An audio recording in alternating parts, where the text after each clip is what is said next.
There. Oh, yeah. Let it begin. Okay. Let it begin. Okay. Okay. Let us begin. Oh, there's chatting going on. What's What? going over chat? Oh, Who's chat? Yeah. You just wrote. You typed chat. I did. Oh wait, no, that's the wrong podcast. What? Get that shit out of here. What? Chat? Yes. We have one person watching. Retweet. Oh, Pop out the chat. Twitter.com.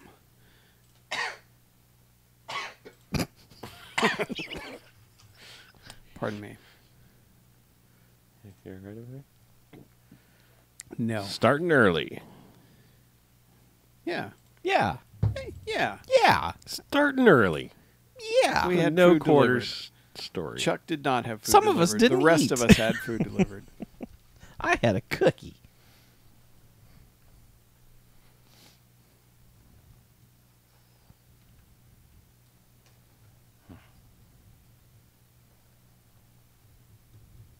Wait.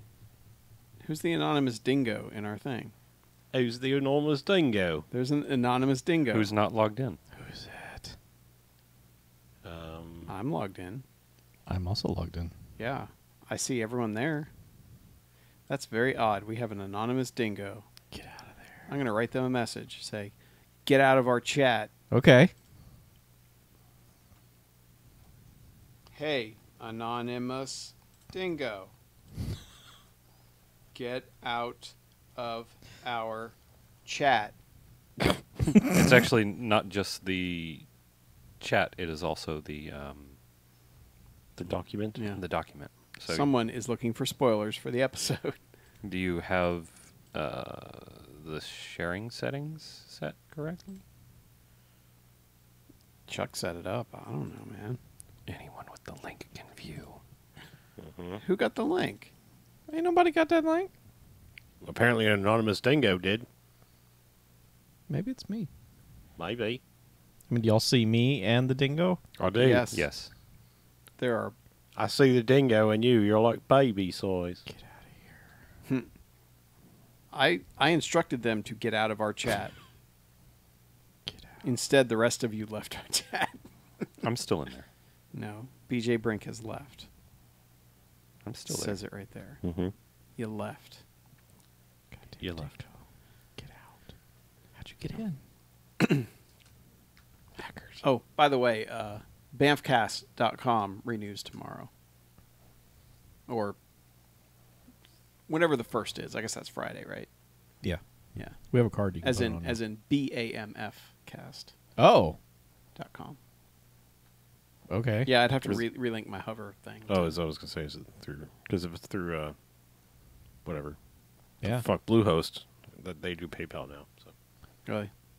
Cool. Well, you'll just have to reimburse me, I guess. Reimbursification. I wish we had like stats on like if that ever gets a Yeah, click I know. through or something. I should look and see if any of that is tracked, but I don't believe it I is. bet Hover tracks some of that stuff. Yeah. Just be like, oh, we got one click in 3 years. Let's let that go away. Mm-hmm. As soon as we do, Actually, some you know other what? site will come along. It ought to snatch be. It, and- It ought to be in our analytics if it redirects. Yeah. Maybe, yeah. We should see how mfvgp.com, how many we get through that, 0, because we never never promote it say in it. any way whatsoever. Yeah, no one knows that exists, and no one would ever type that in. We only got the other one to take it away from the cosplayers. What? BAMF? Yeah. No, I think I registered it just because it was like, I was like, people are going to start typing that shit, aren't they? I think that's why I had Bad Movie Friends for a while, but I think I let that one go. Shouldn't have. Well, I might That's still like have it. that's like basically all we call each other now. Yeah. No, we should. I know I have We should bad hurry mo- up and register that. And I know I redirect it have to the Discord. badmoviefiends.com. I know I do. I know I did register that one. We should register. Yeah, we're not like Idle Thumbs where people just randomly register us for shit. Right. We should register badmoviefriends.com and just have that link to the Discord. Yeah. And then we could say, hey, go to badmoviefriends.com to join our Discord. Yeah, it's a hell of a lot easier than saying dis.cn/. Well, that's why there's a link on our website to join. Also, we should put those eBay We should. links on there. I would have done it today, but I had to edit 2 podcasts. I did. Didn't mean you or now. I'm just saying, Easy. it would have been done, but Easy. you're easy. I know. Chuck also Ah. had to write an email wherein he tries to jettison his employment. Oh yeah, how'd that go? I don't know. I didn't hear anything back. Did you send it and walk out the door? Yes, I did. Yeah. That's how you end the day, man. Yep.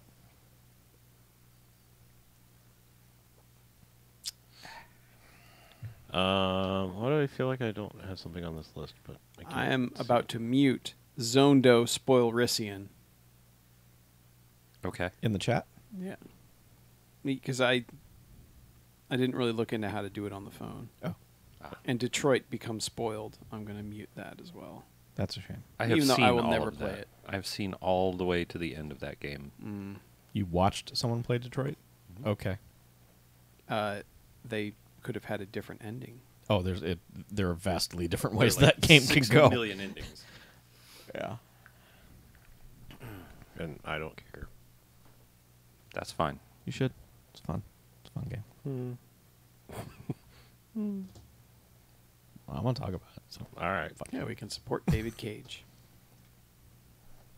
by buying his games and talking about them. I don't know. I still feel like I'm missing something there, but apparently it doesn't matter. What? I feel like I'm missing a game in here, but You got that Hunter the no, I didn't. Zooty-Kun? Call of the Wild? I'm not going to put Zooty-Kun. Zooty-Kun in there. Come on, you got 3 chiefs in Zoo Tycoon. What is Zooty-kun? Zoo Tycoon. Oh. 4K Zoo Tycoon. Wait, did you have to buy it again? I seem to remember you having it. I never had it. It's in Game Pass. Yeah. I had it. I I- bought it. Oh, I you bought bought it at it. launch. I never. Yeah, owned I remember. The thing. Didn't you guys just drive around in a golf cart the We did, entire yeah. time you played it? Yes, that's Yes. literally all we did. Was get into a golf cart. it. Yeah, we're shout, like, what's this called cart button? Oh, well, Yeah. That's all I'm doing. Woo! Zoo Tycoon. That was it. That was 5 minutes of Zoo Tycoon that we played. Yeah. I think my favorite thing about the Reddit app, aside from pointing to Reddit, is that it'll be like, hey, this is trending. And when you tap that notification, Just takes you straight it takes you to the main page, and Yeah. you can never actually find the thing that they Yeah. wanted you to look at. You should turn off push notifications for Reddit. That would be a good step. Yes, but what if Not someone visits use the Reddit. Bamfcast Reddit? I will know. Don't worry. Yeah, BJ O'Sal's. I have those notifications on, but all the rest of them off. Oh. I find it better just not to go to Reddit. I also like how the 2 things I need from the IMDb are not in the mobile app. You have to then go to the web version What, the FAQs? to get and- to the keywords. Oh, keywords. Yeah. It's the one thing I need to check for every movie. And you it's- can't do it on the It's app. not there. We should Is just that loop blocked up at and work? start a new like IMDb. We'll just instead of listing the ones that don't have it, we'll just like here's all the movies that do have it. And you can just go there. IMSADB, Internet Movie Sexual- Sexual Assault Database. Well, there's like a Does the lady get attacked? Yeah, I was gonna say there's like a .com. doesthedogdie.com or whatever. Yeah. You know, it's like That's a good site. yeah. Yes, I honestly wish there was one for that. Because sometimes I need to know, like, is it like graphic? Is it hinted at? Like, because Yeah, we got them a full scale. You know, like a yeah, but then I don't want anyone to ever have to do that work. oh. Wait, does someone have it? That was a snap of disappointment. If we could just do like make an app just for IMDb keywords, just call it IMDb keywords, and that's literally the only thing from IMDb we scrape. So, you gonna take some pills? Yeah, to get that whatever it was out of me. It was gross, whatever it was. I bet it was some sort of tripe. It looked tripe-ish. I'm still betting on the squid.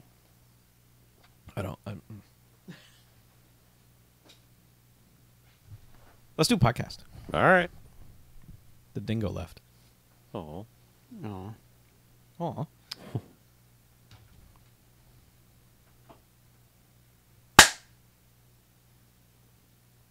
Welcome to No Quarters, episode 98. Hey, it's a motherfucking video game podcast. That's right. We're closing in on 100. We are. I'm Mackie, I'm BJ. I'm Chuck. And I'm Harlow. and we're back. Yeah. We're going to talk about some video games. We are. Video James. Oh, is that the creator's preferred pronunciation? Yes. Video James? No, that's just some guy that plays them. Oh. Yeah. Video James. Yeah, check out my Twitch. Down at Twitch.tv the skating slash There's got to be Video a James. There has to be a Video James on Twitch already. Yeah. Let's find out. Yeah. Off to Twitch we all go. Nah. No. Good Now let's just talk about our own video games. Yeah, sure. We don't have any video Some games. of which so- were streamed on Twitch Hmm. for a while, at least by me. I remember that. Yeah. I watched it. I should probably mention we'll talk about Far Cry 5 at the very end of the episode, and it'll be spoilery. And we will not talk about it for like over an hour like we did last episode. But no, we want to talk about the ending. So Yeah. if you care about that, it'll be there at the end. Don't worry. But getting started, I guess we'll go with almost the newest thing, but probably the biggest thing that came out since last episode, which is God of War. Boy. Yes. AKA boy. It- Dad of Yelling boy. at boy game. Uh-huh. Mackie? Yeah. You played. Yeah, I was going to say, I- you played the That's most. all you. Yeah, my week between jobs was supposed to be spent beating God of War. Mm-hmm.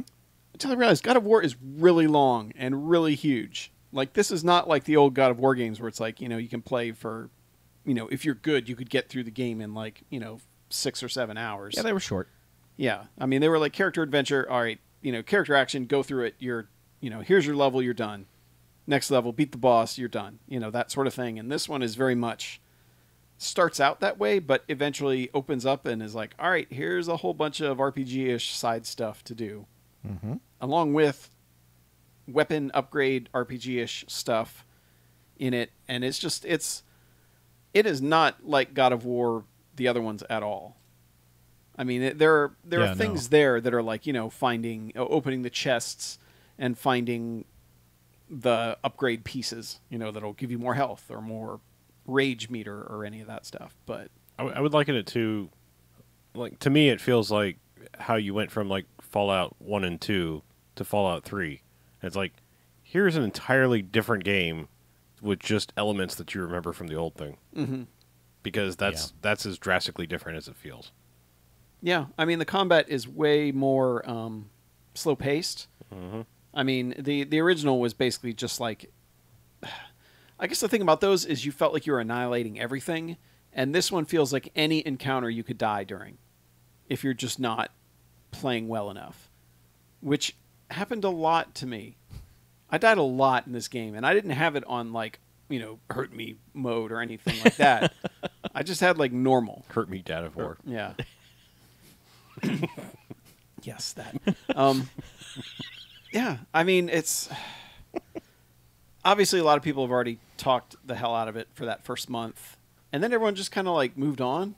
It feels like I feel like the only one who didn't just marathon the shit out of it and then be like, "Yeah, God of War, that was amazing," and then It did seem like that was going to be the thing everyone talked about forever, and then suddenly no one mentioned it again. yeah, Well, I mean, I can only speak from personal experience. I fear that this game has a lot of drop off. Yeah. Because I took the day off to play it. Similar, I mean, I didn't plan a whole week. yeah, But I got up early in the morning, started the game up, played a lot that day, and I haven't touched it since. Like, I've had zero desire to go back to it because like when I stepped away from it, because I mean, first right off the bat, it's a gorgeous game. I mean, Oh, it, yeah. it looks amazing. yeah. It's pushing the PS4 harder than anything ever has. Oh, ask me how I know. Yeah. Because my Jet launch engine, PS4 jet engines after about 3 minutes and Yeah. never slows down. Yeah. So I mean, it's pushing the PS4 as hard as it can, and it's just I don't think it's fun. Like when I stepped away from it, and like I was like, I don't know that I was ever having fun playing that. To me, the exploration has been fun more Sure. than the actual fighting.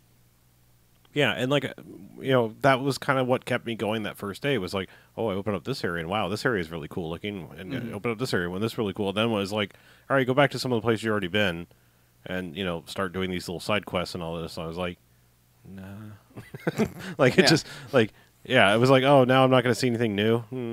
No. Yeah, they've kind of turned it from that linear story game into an action RPG, and That's usually my jam. That's usually Yeah. very much my thing. but when you're kind of expecting, I guess, a God of War game, you're expecting to do that 10, 12-hour romp through, you know, and it's constant spectacle. right. And this is gorgeous. It's just not constant spectacle. There's a lot more story and depth, which in some ways, you could appreciate, but in other ways, it's not really a God of War game. There's this between like Dynasty Warriors and Dark Souls. God of War was somewhere a little bit left of center, more towards Dynasty Warriors, where you just beat the ever-loving shit out of things for a while.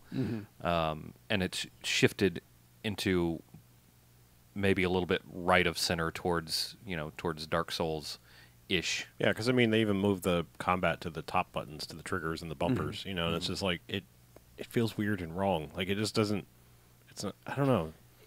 There's a lot of things to me It makes that, sense once you get deeper into it and you've unlocked some of the powers, and that's what feels weird. Is it feels like you play for a very long time before you're unlocking any of the powers, and it feels like, I hate to put it this way, but a loot box free to play type thing, because there's all sorts of different currencies and things that you're earning and using, and it's like, oh well, you have this, but that really doesn't. You can't use that to upgrade this. You have to be using this to upgrade that other thing, and it's like, man, I don't need all of that stuff, and that's too, is it feels like it does not tell you well once you get into those systems how to use them. No. And I feel like that's why the game has been so hard for me, is because I have barely upgraded any of my stuff, because I'm just like, maybe it's that whole Dark Souls thing that's training me, like, don't waste your resources upgrading this thing, because you're going to find something better later on. I mean, to me, it was a combination of things. Like, once I realized it was going to be a lot of backtracking, there was like that kind of feeling of just, no, this is going to be kind of grindy, and I don't know if I want that. And then, along the way, there was Metroidvania style, like, oh, that's a thing that I know I'm going to get a power that I can do something with. Yeah. And you're like trying to make a mental note, and by the 30th one, before you've even unlocked a power, you're like, fuck, like how far back are you going to want me to go? Like, Oh yeah, you can. You know what I'm saying? Like, it's just like that's.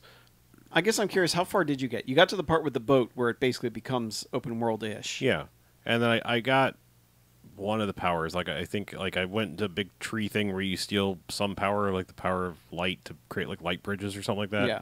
So, Okay. like I got one of the powers where it was like, oh, I know there was things where this will now get me somewhere that I couldn't go before, but then it was just like, I don't care. Like, I don't want to go back to wherever I was. Like, I don't even, like, the fast travel system's confusing. The UI in general is very confusing. It's borderline Monster Hunter level of bad. Like, just like, No, it's well, it's I mean, not I'm saying that it's bad, borderline. Like, I mean, just the level of like things you can upgrade. It's like there's some UI fatigue of like going in there and like, okay, there's this weapon and you can assign this other power to it, and I don't know. I just got in there and I was like, this is a whole lot of menu that I don't feel like navigating right now.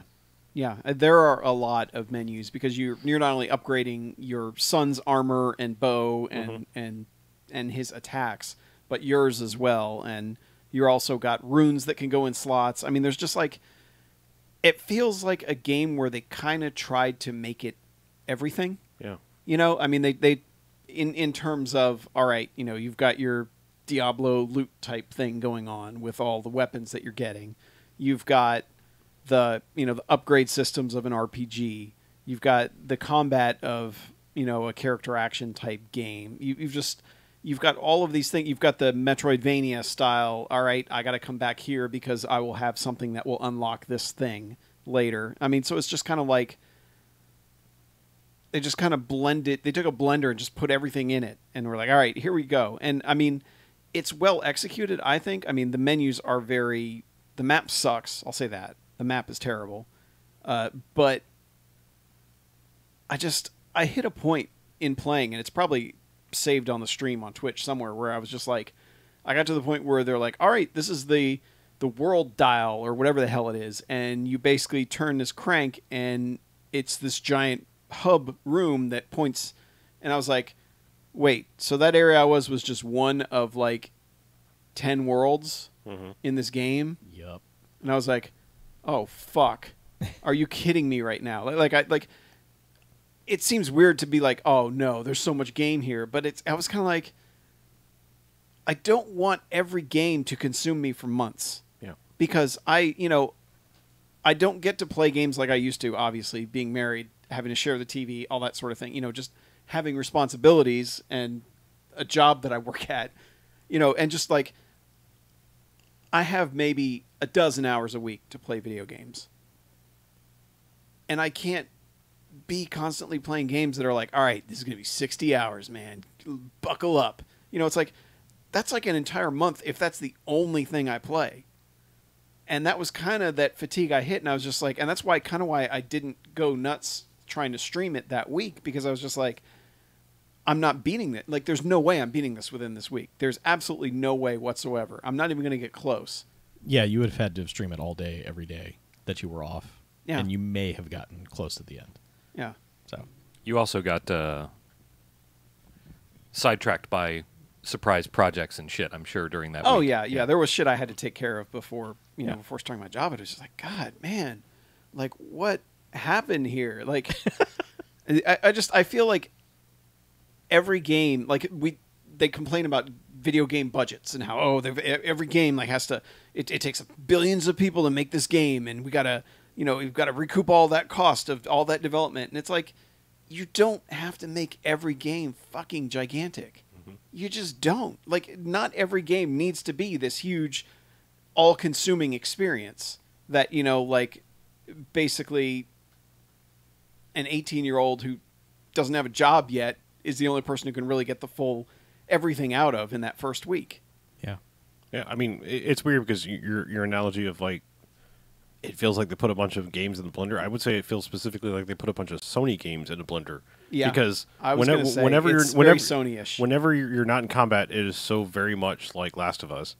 Like with the walking and talking, or Uncharted. The same kind of thing of just like, yep, you're just walking along, having a conversation, and kind of shifting point of views, and look over here, there's something to pay attention to. I mean, all of that just feels straight out of those. Yeah, there series. is very much, and I can't put my finger on what it is, but there is a Sony game template look. Yep. Like, when you see one of these games, you're like, yep, that's a Sony game. Yes. And I'm not sure what it is, but It's like TV networks that all the shows have that same sheen to them. Yeah. And it's like, well, these are produced by different companies. What processor do you run this through? Well, yeah, it's like you and I talking about, like, Universal movies made in, like, 91, 92, 93. We're like, Same you film know stock. immediately because you're like, yeah, that film stock. Yep. It's kind of something about that feel to it. Yeah. And,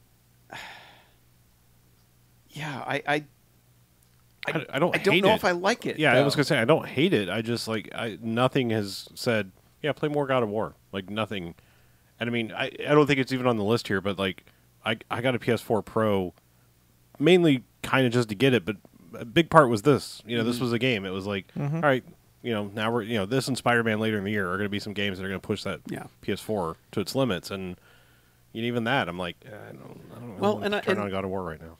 And I mean, we're kind of shitting on this game, but I mean, there's some really fucking awesome stuff. Yes. Like, when there are sequences where the combat is clicking with your head and you're able to, like, chop a dude and then throw the axe at the dude who's flying in the air behind him, and then hit triangle to suck the axe back to you and, chop that guy's head off as it comes back. You're like, yes, yes. Suck that axe. Yeah.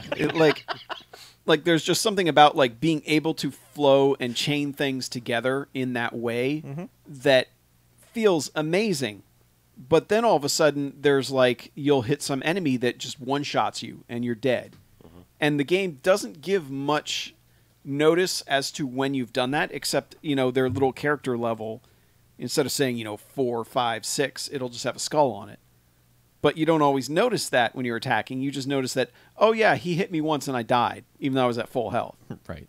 And like the revive that your son has, it's like a revival crystal or something that you have to hit square as you're dying, and he'll kind of like put this thing on your chest and smash it, and that'll revive you with some health. There's one you get later that'll give you full health, but it's like a one-use thing. So you kind of have to be like, all right, am I going to beat this encounter if this kid revives me here? So there becomes like this strategy of just like do you want to use your continue here or not? Or do you just want to have to redo this entire encounter? And there's so many times where you're just like, I know there's only one guy left, but I'm not going to waste it here because there may be something else, and I can't run back to the store to buy another one. You know, it's just there's some decisions they made that just don't make it feel fun sometimes, and a lot of the combat just it's either really fun or not. I mean, there doesn't seem to be much in between. It felt like every encounter I was like, ah, fuck, do I really have to fight this many guys again? And I shouldn't feel that way about God of War. a God of War game where Right. it's like, yeah, man, Let me wreck all Yeah. the dudes. Yeah, 'Cause- I remember in the first 3, there were times where it's like I'd clear an area and be like, "That's it," like, like this was Only 1,000 Well, I was dudes? just saying, like, this was a particularly cool looking area. Like the camera angle just happened to be right, and it was like, oh man, I wish there were more dudes to kill right here because I like this section, not this. Like every time, it's just like, yeah, all right, please stop throwing dudes at me. And you guys haven't even done any of the challenges where it's like 800 million dudes and they're all impossible. Yeah. I will say you probably hadn't reached the point, but I got to one where there is an actual giant boss fight. Like you're fighting something way bigger than you. And that part's pretty fucking awesome. Like that was the first part where I was like, all right, now I understand why this game rules. Because I mean, so often in the early game, it's like you're fighting very small enemies and the only boss fight is basically a guy your size. And by the end of that, I was just like, God, just fucking kill this guy already. I'm so sick of fighting him. Yeah, that was an annoying ass battle. Yeah. And it's very early in the game. Yeah. Yeah. But- all right. So I hate that this popped in my head, and I'm sorry if I put this in anyone else's head that may be on the fence about this game and playing it. But there is one thing that popped in my head while I was playing it, and I couldn't shake it, and I think it detracted further. I mean, it feels almost so nitpicky that it's annoying that it ruined the experience as much as it did for me. But I was playing this, and all I could think was, why don't we have movie license tie-in games? Why am I not playing this as a Thor game right now? Yeah. And No, I mean, because that's your power. it fucking like almost ruined the game for me because I was like throwing the axe and recalling it. And I was like, God damn it! Like everything about this, I would rather be playing a Thor game right now. And you're in Norse mythology too, Yeah. so it's like Yeah. everything about it is just like At some point, you're going to fight Thor yeah. in the game. I mean, at a certain point, I was just like, "Fuck you! Just give me the game I actually want, not this." Like, you know, like just like it's sort of like I don't know. It's like squandered resources. Like, I mean, I know. Don't get me wrong. Like, God of War's fine and all that. Like, you know, God of War unfortunately has that fan base. So it's like there's not technically anything wrong with the Punisher as a character. It's just the people that like him are usually assholes. Yeah. So there's nothing wrong with God of War. It's just, by and large, it's got that Cliffy B style, like, yeah, fuck nuts, and God of War, you know. Yeah, You know, and- I mean, there's just a certain like douchebaggery associated with the God of War franchise that, like, Fair. I want to. It's got that dude bro It level does, thing. you know, and like I said, I'm past that. I'm just saying I try to look at the property, but Well, and I will say, like, as far as the writing goes, I do really like what they've done with Kratos in this game. and that's where I was getting. I was like, I almost feel like they made too good of a game for fucking God of War. That's what like kind of pisses me off. It's like you sunk all of your eggs into a fucking God of War game. Like you could have made a 10, 20 hour spectacle game with none of this cool story. Like I don't know. It's like if someone were to make like a really long, you know, moving biopic picture about the weakest, most shallow comic book character ever. That's what I feel like they did. It's like we've put a backstory to Kratos. It's like, no, fuck that. No, we don't need this for Kratos. Like that's like the deep, you know, dark middle chapter of Master Chief. Like, who gives a fuck? It's the Yeah. most shallow character ever. He's your murder cipher. Yeah. You know, like I don't need to know everything about him, and he doesn't deserve a family and happiness. That's his whole thing. He's an asshole. yeah. Yeah. Yeah, and he still is. I know he's still just an an old man Yeah, no, asshole. he's just an old man asshole. So like I said, there's a lot of factors in this game that are kind of fighting against my enjoyment of it. And then when it was like kind of just this overwhelming UI and scale nightmare, I was just like, God damn it, all this for God of War. I just wanted to murder things for about 20 hours and be done. Yeah. Yeah. And Yes. and I guess the last thing I'll say about it is it's kind of like, you know, this whole Blender approach to games. I think it contributes a lot to like why you don't enjoy games as much anymore. In that, like every game has to be yeah, every game. because every game has everything in it, and nothing becomes special about games. Like that's why I love Dead Rising 1. Mm-hmm. You know, a lot of people hate it, but that game is very focused on, all right, you can't do everything this run. Like, you cannot do that. Like, you can try, but you're going to fail a bunch of missions because you have to pick one that you're going to go do at this particular time. And if you're not in this particular place, you're just going to miss that thing. And the goal is, all right, replay this game again and do it this way. And it's like, that has a particular hook to it, which is what I love about it. You know, that's why I love Mirror's Edge, the first one, too, is that, like, there's this very particular hook about the parkour in that game. And games like that, like, especially with Dead Rising, eventually they just whittled away at that unique thing and just made a generic-ass open-world game by Dead Rising 4. And it's like, I had no interest in playing it. Because I'm like, I could get this fucking anywhere else. You know? I mean, yes, the crazy weapons were kind of a hook, but even in the first one, it wasn't like there were crazy weapons everywhere. It was just the fact that, oh man, I picked up this cash register and I'm smashing zombies with it and money's falling out of it. That's, you know, like it was like, and by the end of it, they're like, all right, you got a bazooka attached to a fan and it's a Gatling gun now that shoots bazookas. You know, it's like, fine, whatever, guys, you know? It's... I guess it just reminds me of like Fallout 1 and 2. The old story about Fallout 2 where just like everybody had their little jokey thing they put in the game, like everyone that worked on it. And so because no one was a cohesive whole over it, the whole game had jokey bullshit all over it. And it wasn't the special thing when you found it, like it wasn't Fallout 1 where they're just like, oh man, this cave, this strange thing is here. You know, it was just like everywhere you went was a fucking joke because nobody pulled it together. And that's kind of like everyone just always like, hey, everyone liked that joke, right?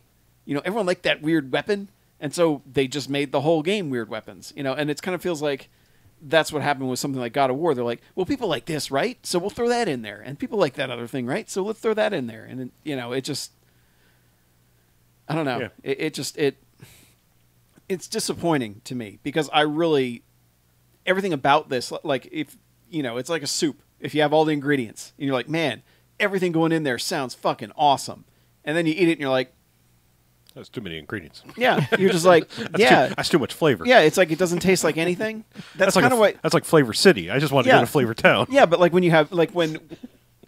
Flavorburg. Yeah. Flavor Metropolis. When everything in it stands out, nothing stands out. And that's kind of how it feels like God of War is. It feels like nothing about it stands out as being like, yeah, well, you got to check this shit out. You know, maybe the Thor axe thing is about it. Yeah, like I said, as soon as that clicked on me, I couldn't shake it. I was like, fuck, where are the licensed games, and why am I not playing a Thor game right now? Yep. God damn it. Yeah. God of War, damn it. There it is, yeah. Well, why don't we talk about a game that is a complete opposite of everything you just said? Another Sony exclusive. The only thing in common with God of War that Detroit Become Human has is that it has that Sony look to it. It looks like one of those Sony games. But as far as like being like a kitchen sink game or anything like that, no. This is a David Cage joint. If you played Heavy Rain, it's Heavy Rain. If you played Beyond Two Souls, it's that. You know what you're getting when you get into this, and it doesn't really betray that in any way, shape, or form. You're going to get dumb button prompts. They're not as dumb as Heavy Rain. Good. Heavy Rain had some real dumb button prompts where it was like hold L1, R2, and mash on square, and you're like, my hands don't make that motion. There are absolutely those in Become Human. Well, I don't know. See, there are a lot of them. I played it on the casual mode, so maybe okay. it dumbed down the controls. It most certainly must have because maybe there are a lot of those. I watched a lot of this while I was doing other things. I kind of figured it might have done that because like the controls in the easy mode are super simple. There are a lot of like moments where you have to crawl or something, so you're pressing R1 and then you're holding L2 and then you tap square or you tap X or something. No, easy mode is just like you hold L1 until it fills up halfway and then you hold down R1 until it... It's a shame you don't have a Move controller for the PS4. Isn't it? It's a shame. It is. I played Heavy Rain on the Move controllers. You shouldn't have done that. It was bad. I played Heavy Rain, Oscar Mike. Yeah. But, okay, so, look, this is a David Cage game. You know what that means. You either like these games or you don't. I do. I like interactive stories. That's my kind of jam at this point.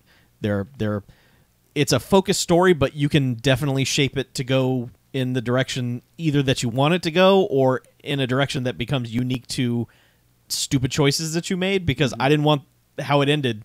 Like, the things that happened to me at the end, I didn't want that, but those were my choices, and that happened. But I want to talk about the story for a second, just the general story and some of the dumb Can I ask themes two questions? Yes, totally. How many times did you have android sex? Couple? Only a couple? Right, like, I need a number. You said a couple. That's two, right? Just like two? Only two android bonus? You had a couple couplings. There's a moment late in the game where it opens up this, like, you are nice to another android long enough to where they unlock the lover designation, and I was like, what? And yeah, you have cyber love with that thing. Huh. Yeah. Right. I'm curious to know which one that is. Tell me after the show. I will let you know how that went. Follow-up question? Because it goes toward how my game ended, and it made me laugh out loud the way that game ended because of my love options that I unlocked. But what was your other question? Follow-up question? Can you play as Batman? No. Okay. There is no Batman. No further questions. Okay, thank you. So, it's 30 years from now. It's like 2050. And humans have done something really stupid, which is that they've made Elected androids. Trump. No. Well, Oh. yeah, but they've made androids without any thought process as to what it would do. Oh. And then they do exactly old chestnut. Well, they do exactly what we're going to do. It's like no one is asking for self-driving cars, but I am. everyone is. I am. Y'all are fucking stupid, and you deserve what you get. No.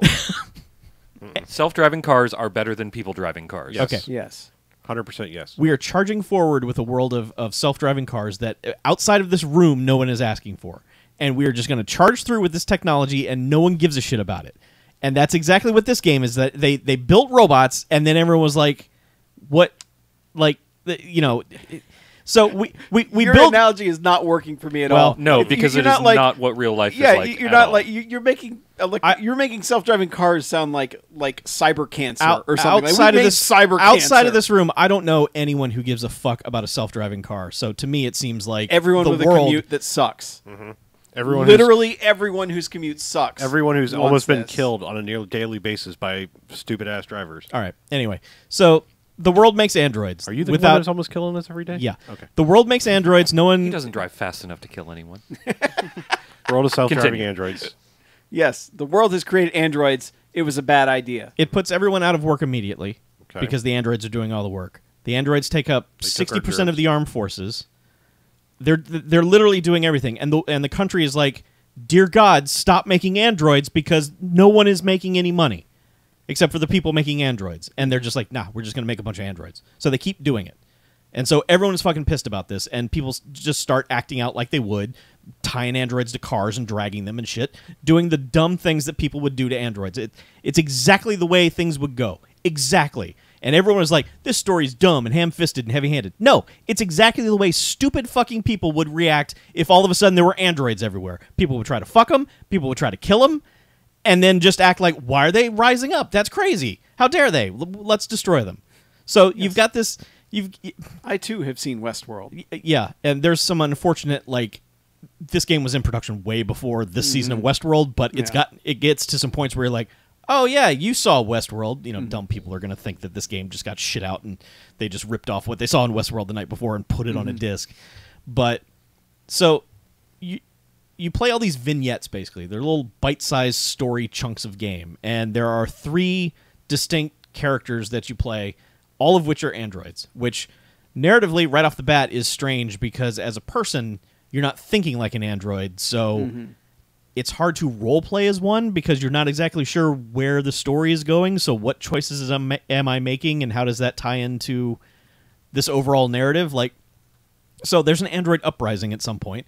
You can choose to play it peacefully, or you can wage war on the humans. Well, I'm choosing it peacefully, like, so in the future when someone reads the data off the Sony servers and decides, you know, the robots are deciding what to do, they'll know that this guy didn't contribute to the fake android uprising that's in this game. It's just there's a narrative disconnect that doesn't make any sense. It's asking you to put yourself into a situation where you would be like, yeah, but then that thing's going to kill me. Why would I go this certain direction? And then through most of the game, you're playing at least two androids that have opposing points of view. Like, one's a cop trying to solve this case, and the other is leading this uprising. So you're making story choices based on two different things. Mm-hmm. And then there's one point late in the game where you're actually playing both characters at the same time. Okay. Each of whom has a different agenda. And that's crazy. Like, you make a choice for one character, and then it switches back to the other character, and then you have to make a choice based on... It's almost like you have to play the story that's being written instead of what you're thinking where the story should go. You're playing chess against yourself, almost. Kind of. It's like it's not a role-playing game. It's I'm trying to figure out where this story is going, and let me help it get there. Mm-hmm. But there are definitely places where you can go with the story, and it's just like... It's absolutely, you're making it your own thing. I had characters who died and were not part of the end game whatsoever, which is really weird because it gates off a huge chunk of gameplay, Mm-hmm. and then you just don't see any of that content. But the good thing about it is that when you do these chunks of story, at the very end, you're given this massive flowchart of all the things that could have happened. You don't see the ones that you didn't pick, but you see this through line of the things that you did pick, and then you get like world percentages of what other people did. And then you know that you can go back at some point and do the other things and see how it would have played out. They play out very differently, like hugely differently. Clancy Brown is in this game as a disgruntled cop who is your android partner. Mm-hmm. Like, well, your android cop has him as a partner, and he doesn't like androids. His performance is amazing. Like, some people get into motion capture and are weird about it. Yeah. Man, he fucking goes for it. Like, he is acting the shit out of it. And Well, I mean, he's a giant voice actor. I mean, he's normal size. He's the same size acting as he is voice acting. But yeah. I'm saying like he's huge in voice acting. He so is. I mean, it's like, but yeah, I mean, this is like the dots. I mean, I this know. is all I'm just saying, like, completely motion captured. most people that get weird when they do motion capture are because they're used to acting against other humans. Right, yeah. He spent a lot of time in sound booths by himself, having to Yeah. still make a character come to life. Yeah. But I mean, then you got like Lance Henriksen, who looks weird in the game. It's also because Lance Henriksen is like 85 years old and is starting to look weird because he's an old man now. But like, he just doesn't look right. There's something wrong with him. His character model seems defective in some way. Like, there's something really wrong with him. But Clancy Brown is amazing in this game, and His hair is fucked up, though. I will say, as beautiful as that game is, and it is in so many ways, like, is gorgeous. for the most part, like the Tress FX or whatever is fucking outstanding. But Clancy Brown's hair looks like a dumbass helmet. It's kind of weird. They made a bad choice there. I was playing it on a pro. It doesn't look a lot better, but I think it flows. It's questionable. It's not Triple H hair. I mean, it looks like hair. It just doesn't move like hair. How's that? It doesn't really look like hair. It looks like it might be future disgruntled cop hair. No, not 2038. We're not going to have like some crazy. Yeah. But other than that, like it is Yeah. seriously a Really, the only flaw, strikingly beautiful game. yeah, in like the overall appearance of everything is the mouths can look a little weird sometimes. Like, they just don't look. They look like LA Noire. You know, like if you just look at them long enough, you're like, wait, I can see the seams of where that person is just moving their mouth. And there's a lot of LA Noire kind of stuff in this. There's a lot of like interrogations and trying to lead someone to say a certain thing. There's a lot of weird things that you will do in early story missions that will somehow come back later in the game. Like, you unlock this option, and a character will swoop in at the last second that you saved earlier to do a thing. There are some interesting hooks in it. But So you've played through it once, right? yes, Are you going to play through it again to do other endings and see what happens if people that died didn't die and that sort of thing? Well, Chaos Speedrun. Come on, Chuck. Well, I haven't decided if I'm going to start it over again. You can go into each story and pick a checkpoint within it Okay. and do the flowchart options differently that way. I may do that. Because I kind of feel like my story was my story, Yeah. and that was my Detroit Become Human experience. So I So- may just go back and piecemeal it. Yeah. So about how long was it to go through the entire game? Like, I see. The weird thing is that the PS4 doesn't give you that stat like the Xbox does. I want to say maybe 10 hours. Yeah. So, I mean, I So finished it was like a thing you could do in a weekend. Yeah, absolutely. Because I did. It came out Friday, and I finished it last night. So, Okay.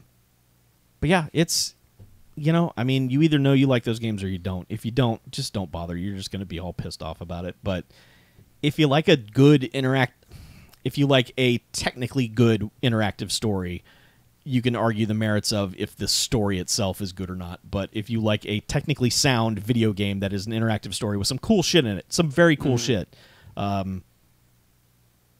yeah. And if you like Westworld shit, you basically are doing some Westworld things in it. So I'd say the story is good enough. I don't have any like, problems with the it. People overarching story Yeah. is good enough. Is it a case of people are shitting on it because it's David Cage? That's part of it. I think the other part of it is that any game that tries to tackle any kind of allegory or complex issue of any kind is obviously not going to be what they want it to be because it's not going to go hard enough. It's got to do a thing that's going to entertain the masses and not really focus on. I mean, it's not Blade Runner. It can't be Blade Runner. It's got to be a video game. Yeah. So I feel it goes hard enough. yeah, I mean, at some points. I would totally understand any criticism of like the Android uprising movement that happens late in the game where people may not like the parallels that it's drawing. I totally get that. And it could be a legitimate beef. I'm not versed enough to say it's offensive. I don't think it is, but if someone said it was, I would hear them out. It tackles a lot of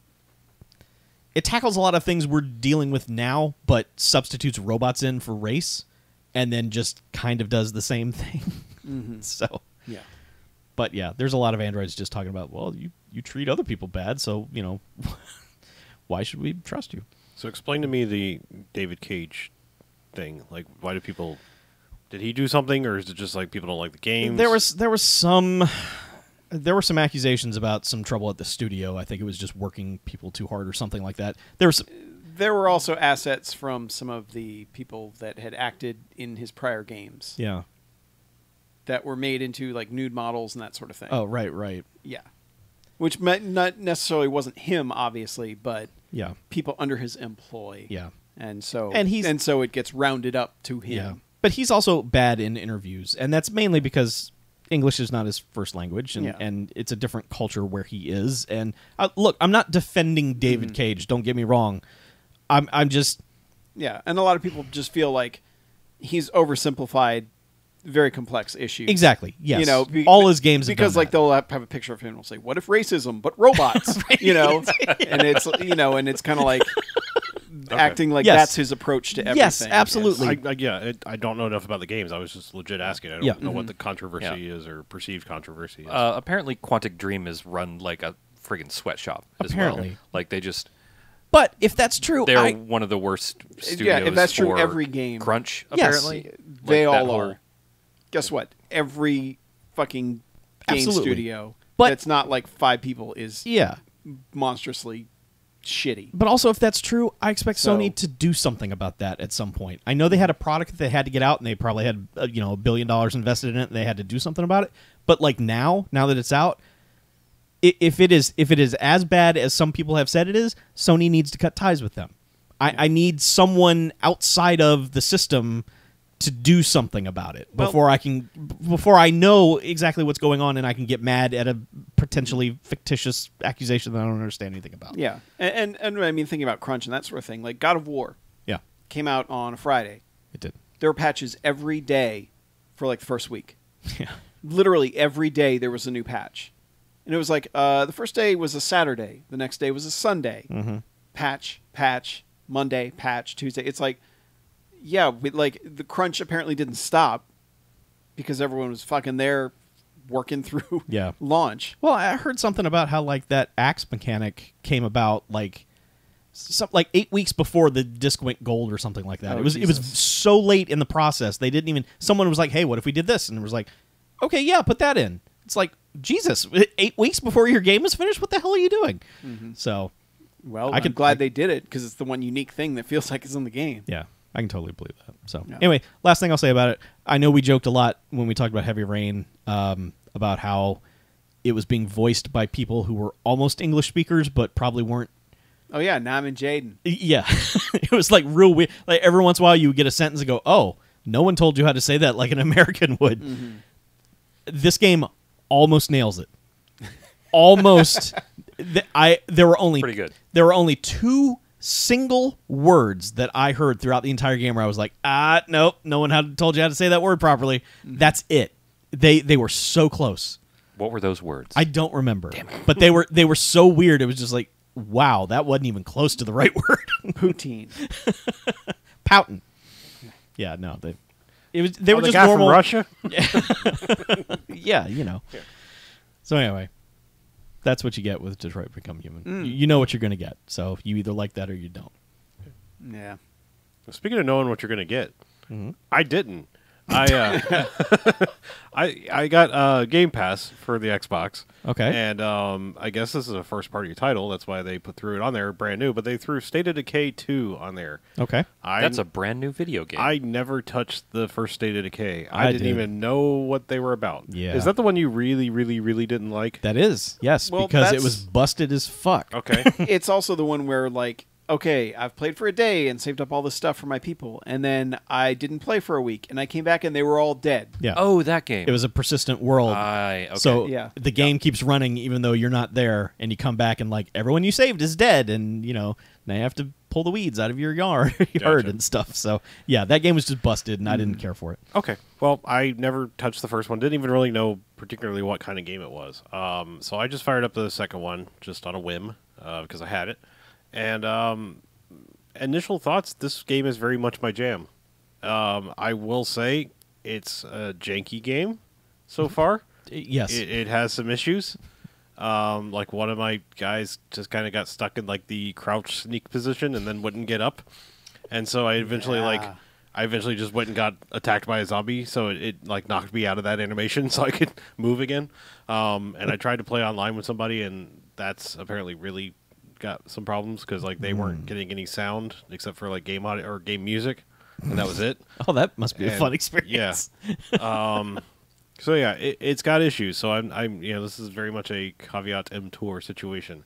However, I would liken it to like immediately it grabbed me because it felt like the video game version of something like Dead of Winter, where I was like, feels just like I'm playing Dead of Winter in a video game format. Okay. And that's jiving with me right now because you have different like starting scenarios. You kind of pick like a couple of starting characters and then like a starting house position.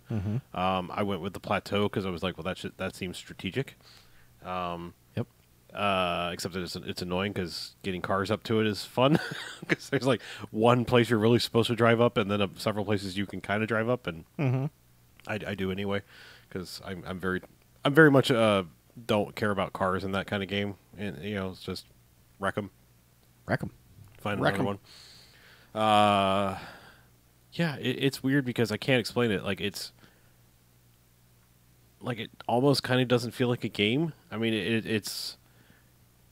I get that it's kind of like like an MMO slash Facebook game. Like almost like Farmville kind of bullshit. I mean, I recognize all this, so I'm saying like I don't know why this is grabbing me, and it may not. Like it may be just what you said. Like I might not play it for a couple days, and I come back and like someone's died, and I haven't even done anything. Yeah. That will make me rage quit the game probably pretty quick. Maybe they fixed that. I Maybe don't know. They maybe did. it's Okay. So it's not persistent anymore.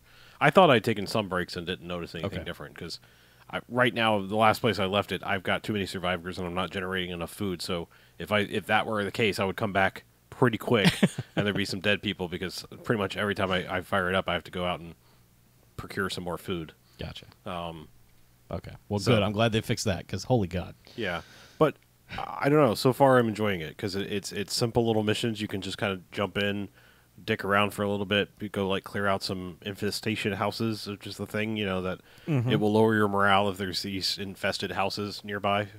They usually only take a couple minutes to run over there, whack a few zombies, and then come back and everything's good.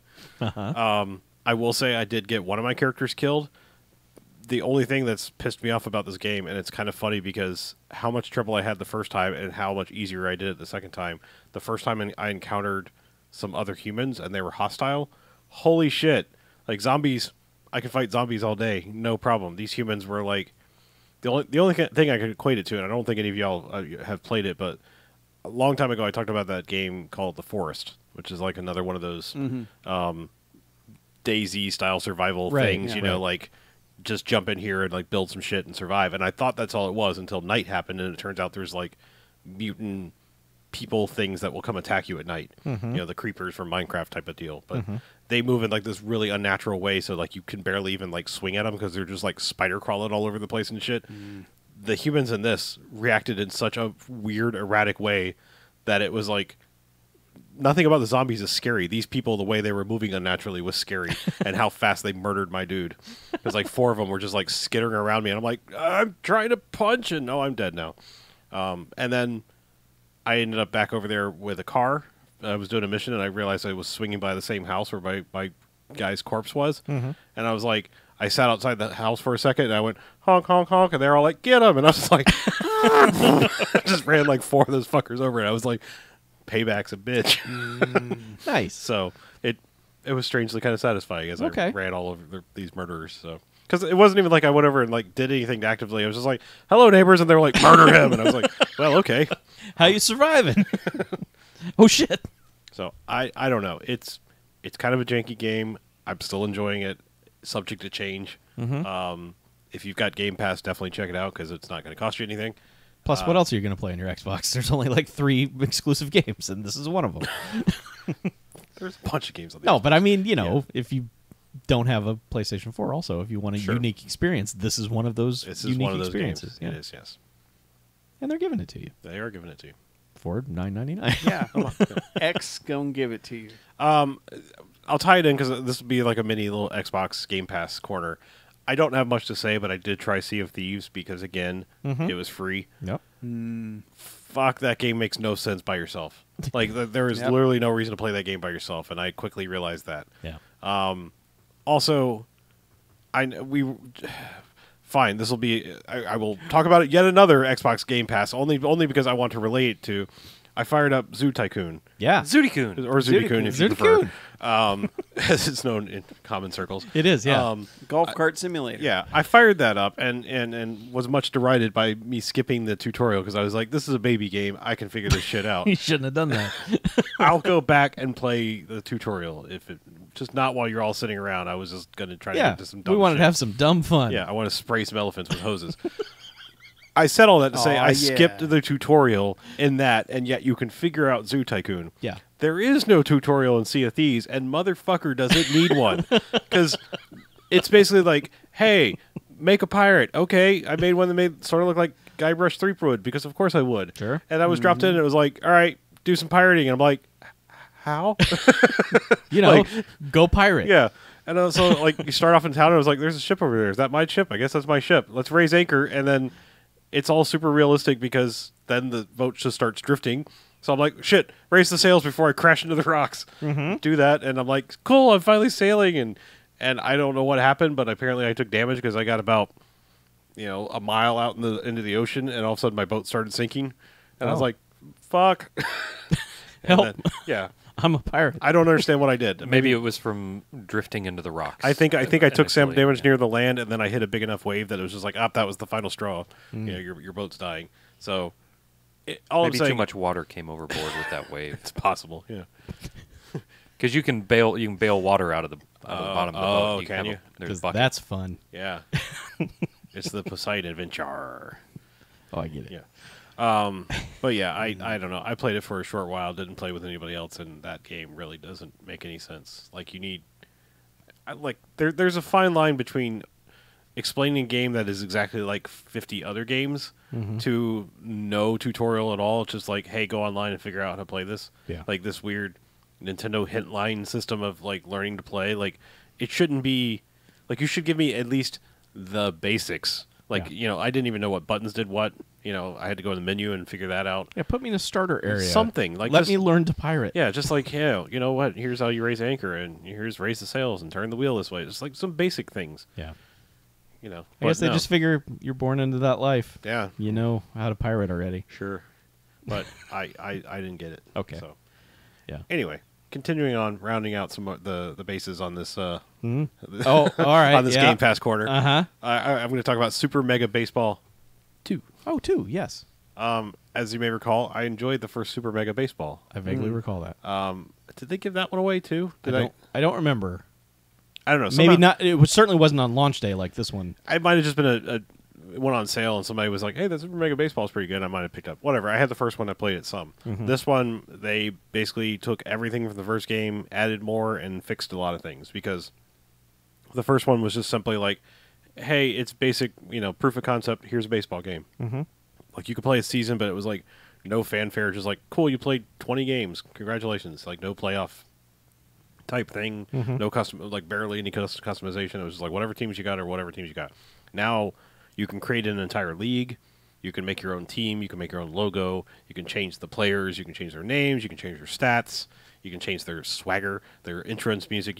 There's customization crazy. I wouldn't say there's a ton of options as far as like number of faces and hairstyles and things like that. It's not like, it's not going to rival like Fallout and things like that. Right. But there's enough options that you can make some unique characters and have some fun. I spent entirely too long making a Bamfcast themed team. I saw some screenshots. Yeah. Yeah. And then I've just been playing like a season because it's fun. And I like that you may be going like, I guess I should have let off with like, if you, more baseball terminology. I should have let off with, in case you're like hearing baseball and you're like, baseball, boo, like this is not MLB The Show. This is basically like a modern version of RBI baseball from back in the day. It's arcade baseball. Yeah, it's arcade baseball. It's fun. It's fun. You can murder the pitcher. Yes, you can. You can hit a line drive of the pitcher and watch them fall over backwards and then get taken out of the game. And that's happened to me multiple times. Yeah. Shouldn't have been standing there. Yeah. he was even raised up, like even better position for me to hit him. Yeah. But yeah, I don't know. I like the game. It's a silly little baseball game.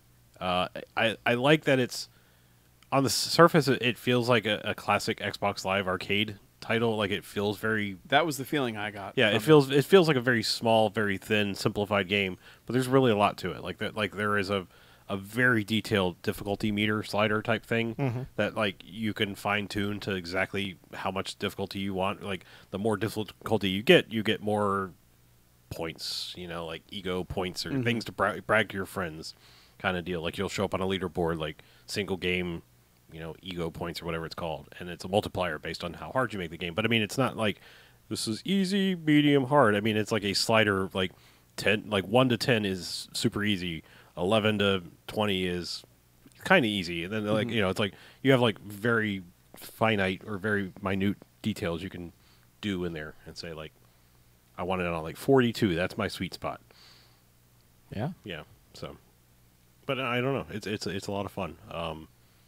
And like you can customize even everything down to like, because like when you first make a team, one of the weird things I noticed is like you're just average at everything, and like it kind of threw me off because I was like, well, over here they're like speed demons, like a bunch of base stealing people. Then you have like home run kings over here, and it's like, well, my guys are just average at everything. Well, you have to go in and like futz with their abilities. And I mean, and there's nothing stopping you from going 99, 99, 99, 99, except for your own personal like, yeah, I did that. Your own like code of honor. Yeah. Well, there is an achievement for like sending one player to all 99s. And be like, I promise I won't abuse it or something like that. Is the achievement. So I did it once, and I was just like, all right, well, leave 199er here at least. Sure. Yeah, there was some game where putting in the cheat code gave you a 0-point achievement that was like, you fucking cheater. Yeah, I remember that. Basically, I forget what game it was. It was one of the basketball games, I think. Yeah. But yeah, I what I liked about it is I really like I don't know how the show or any of those work, but just the way you bat. Where moving the reticle, I really liked that as well as with the pitching. Yeah, and there's it's just like some more modern actual real sports games. There's two different. Like I am using the right stick to like do a power swing basically, but you can just hit A. Like you can just hit A at the right time, and it's your basic swing. You're not going to hit it as far, and it's going to be kind of a dice roll. So based on like where you hit it on the bat versus how close your reticle was. But like if you know how to time it, you can swing with your right stick and like hit a power meter up to 100. So like I said, it looks super simple, but there's actually some depth to it when you get into it. Like you realize and like I said, it's a lot deeper than the first game in a lot of ways. Like I think the first game didn't even have like mixed gender. Like I think that was like it was all dudes, and now you can make ladies and Cool. stuff like that. Yeah. Ladies can do things Yeah. now. Good for them. Yeah. But no, I like it. So Yeah, we and recommend. If you had games with gold, you probably got it for free. I did. If Should you have, yeah. remembered. Yeah. Sometimes people don't remember. Is it still this month, or was that one of the first? Or I the think 15th? it's still like right now. Yeah, I but think you it better right now. you better get it quick. Okay. Yeah, yeah. But And it could have been. Harlow's, It could have been through the first through 15th. I don't know. Yeah. They as do that, Harlow's doesn't it? talked about before, like their whole system is Just I want to be able to go the first Tuesday or Wednesday of the month and get everything for the fucking month. I don't want to go back twice. Yeah. Yep. So, anyway, guess what else came out? Dark Souls Remastered. You don't even get to guess. Okay. Other video games. Yeah, they. Yeah, I mean, it's Dark Souls. It's honestly, it's basically takes Dark Souls and makes it run at a good frame rate and look smooth and play smoothly, which was really all they should have done. Because I actually went back and before it came out was playing my old 360 save on that version, and God. I was in Blighttown. Okay. Which yeah, you've no. heard of Blighttown, which Blighttown is basically what happens when an asshole makes a video game level, but they don't know how to make a video game level, Okay. because it not only is it just like the most confusing bullshit shitty area to be in, but the way they've set the level, the rendering is atrocious and it drops to like 5 to 10 frames a second frequently. Mm-hmm. And so you could be in the middle of being attacked and suddenly you've got a slideshow going and then the slideshow ends and you're dead. Yeah, it was trash. And apparently they fixed that and it just runs at a normal 60 frames per second frame rate that the game should be running at on on modern consoles. Mm-hmm. So, yeah, but the fun part of it, I think, is that they've people are playing again. There's like if you go human, which lets you if you reverse your hollowing, you can pull co-op people in, Oh, and okay. the signals are everywhere. Gotcha. Like whereas when I was playing, a few years afterward, it was like every once in a while there'd be a person there, but generally speaking, it was like no, you're not going to find anybody here. And now it's like, and whenever someone rings one of the two bells that open the later areas of the game, you hear it in your game. Okay. So I was running around like the starting home area, and the bell was just ringing constantly, and I was like, that's pretty cool because I only ever heard it in the game like once or twice. Mm-hmm. In the entire time I played the PC version and then playing on the 360, you'd hear it very rarely when someone rings the bell. But I like that it carries that over into other worlds, which I know they did in Dark Souls 3 as well. But they didn't remix it. They didn't move things around. They didn't do anything different. It just runs like a normal video game. Should. Yeah, it basically runs the way it's supposed to run. Okay. So, yeah. I mean, PC people will say, oh, we've had that for years. And yeah, they have. People on the console haven't. So, Yeah. So shut up. yeah, no, I mean, like, but I mean, it doesn't feel like there's much reason to buy it on the PC, but at least I know on Steam they give you a discount on it if you already own the other one. Mm-hmm. Oh, so it wasn't like BioShock that it wasn't just like, hey, No, you got I this don't free. believe they did that. No. Yeah. But or you could just install mods and get it anyway. So, But on consoles, like we didn't have anything like that, so it's kind of nice to have a really nice, smooth version that a ton of people are playing, because there is a part of that whole thing that's the social experience of it.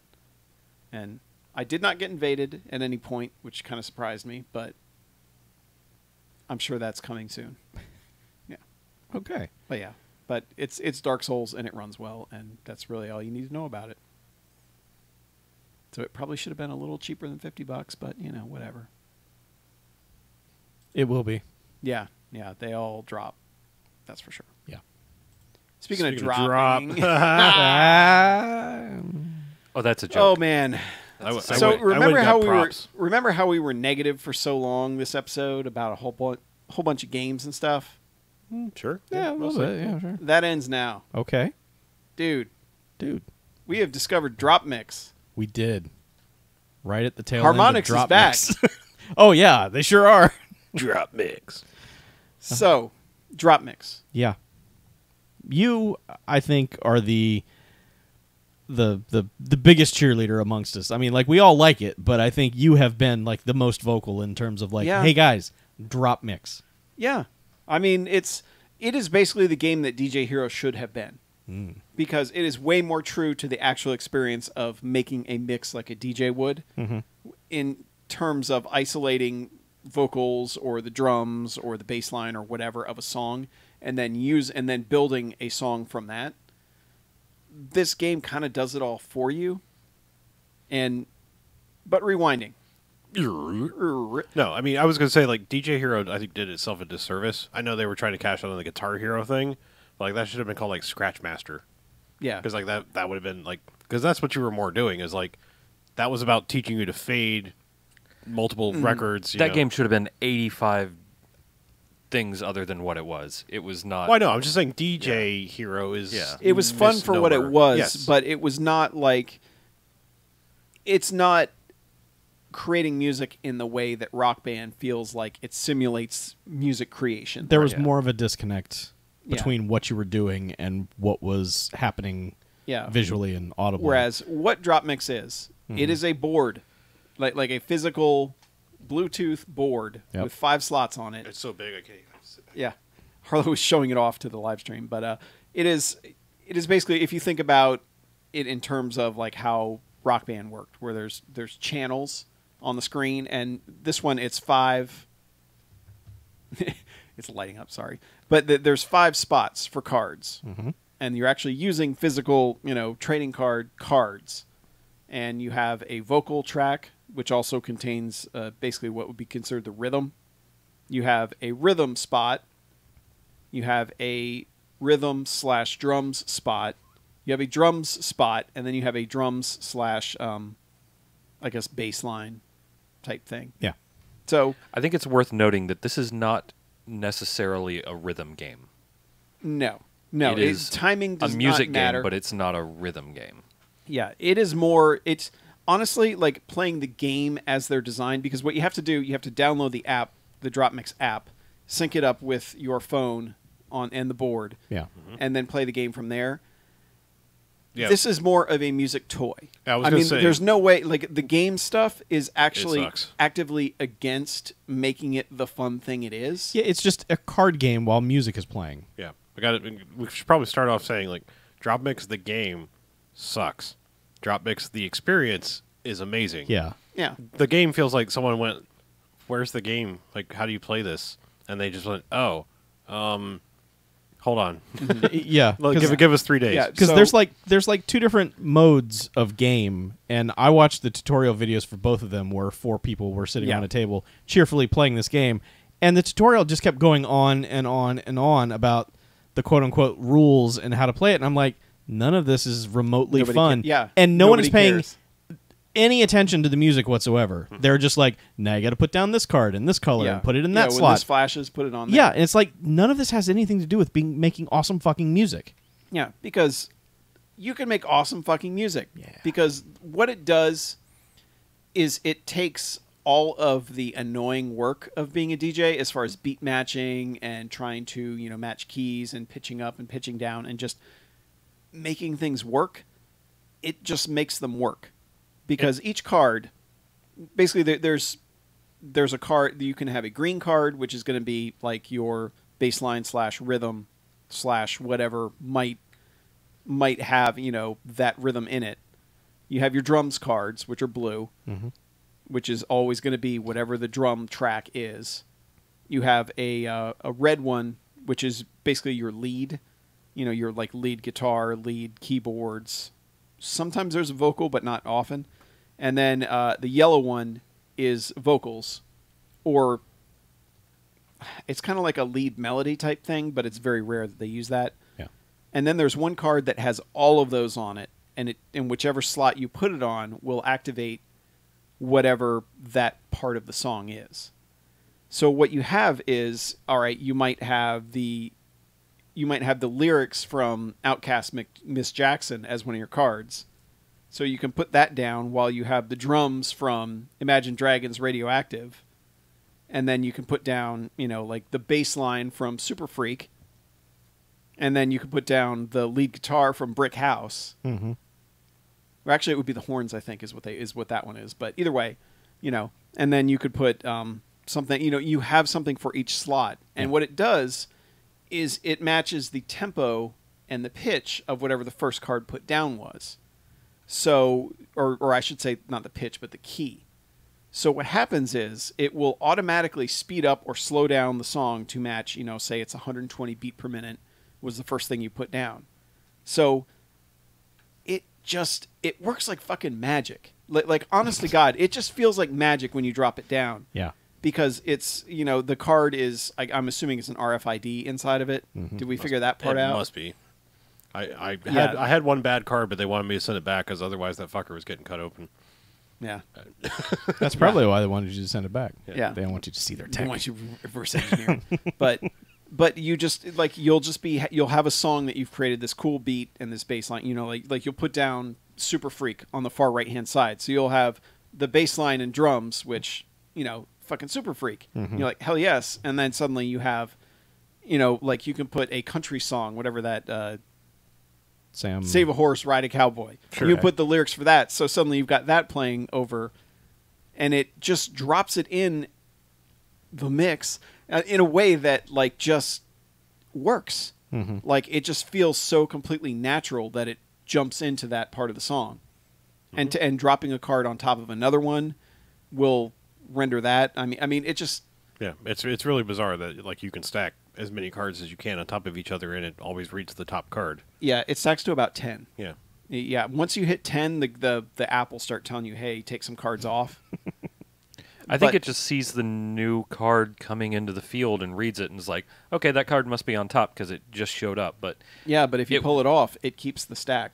It'll jump back to Yeah. whatever one's on top. It keeps memory of the order you stack them in. It works in a really clever way. It's really simple, but it works in a really clever way. Yeah, and if you really want to fuck with a mix that you're making, if you drop one of those cards that has all 4 characteristics on it, it will automatically switch everything to whatever key and whatever beats per minute that song is. Mm-hmm. Yeah. So you could have something really fast like Jolene going, and then you drop Genuine's Pony on top of that, and suddenly it goes... Yeah, 80 beats per minute. Yeah, and it slows way down. It's like a Batman victim. Yeah, That's 40, to be fair. Yep.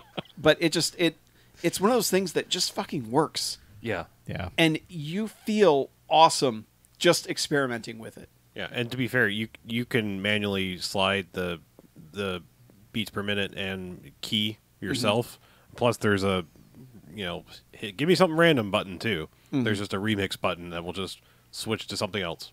Yeah, and it's fun, even on a surface level. Even if you get all the same cards from a song, like and basically just start playing that song, you can always switch it to a minor key and make your own movie trailer. Yep. Right. You're right. Slow it down. Give put it some put dinky put in a piano. minor, put in a minor key. Yeah. Yeah. It just I'm just amazed at it, honestly. Yeah. And it comes with the initial board comes with 60 cards. They're all like they're all 80. the same. I think it's 80 actually, isn't it?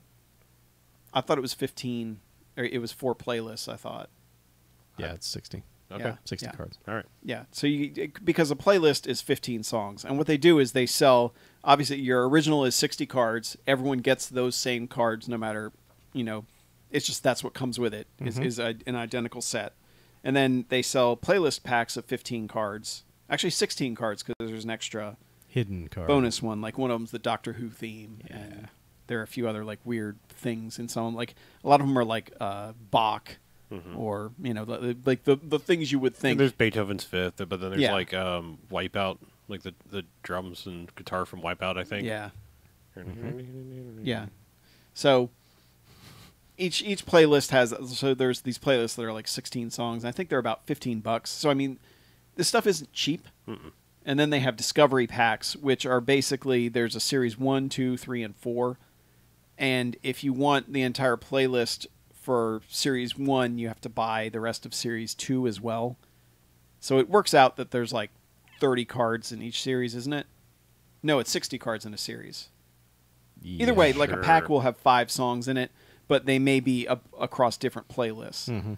And the thing that they're not really clear about is like if they want you to keep those playlists together or not, because I think they probably think that those cards all work together in some way.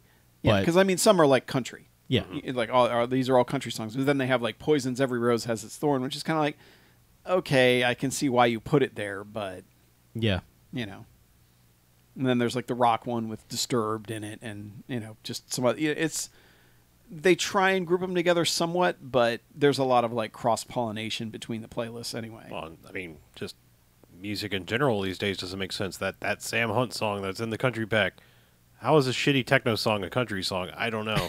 Yeah, I mean, yeah, No one will ever know. No. I don't know. yeah. Yeah. But there are like, I think there were like 6 playlist packs out.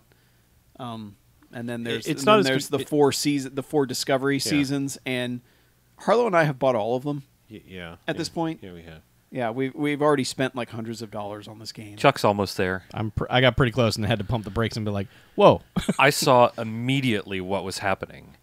I was like, Mackie bought the thing and then a couple Yeah. packs, and I'm like, oh my God. I'm going to buy a pack for Mackie because I think it's cool and I want to have some sort of monetary investment in this so that I can play it at some point. Mm-hmm.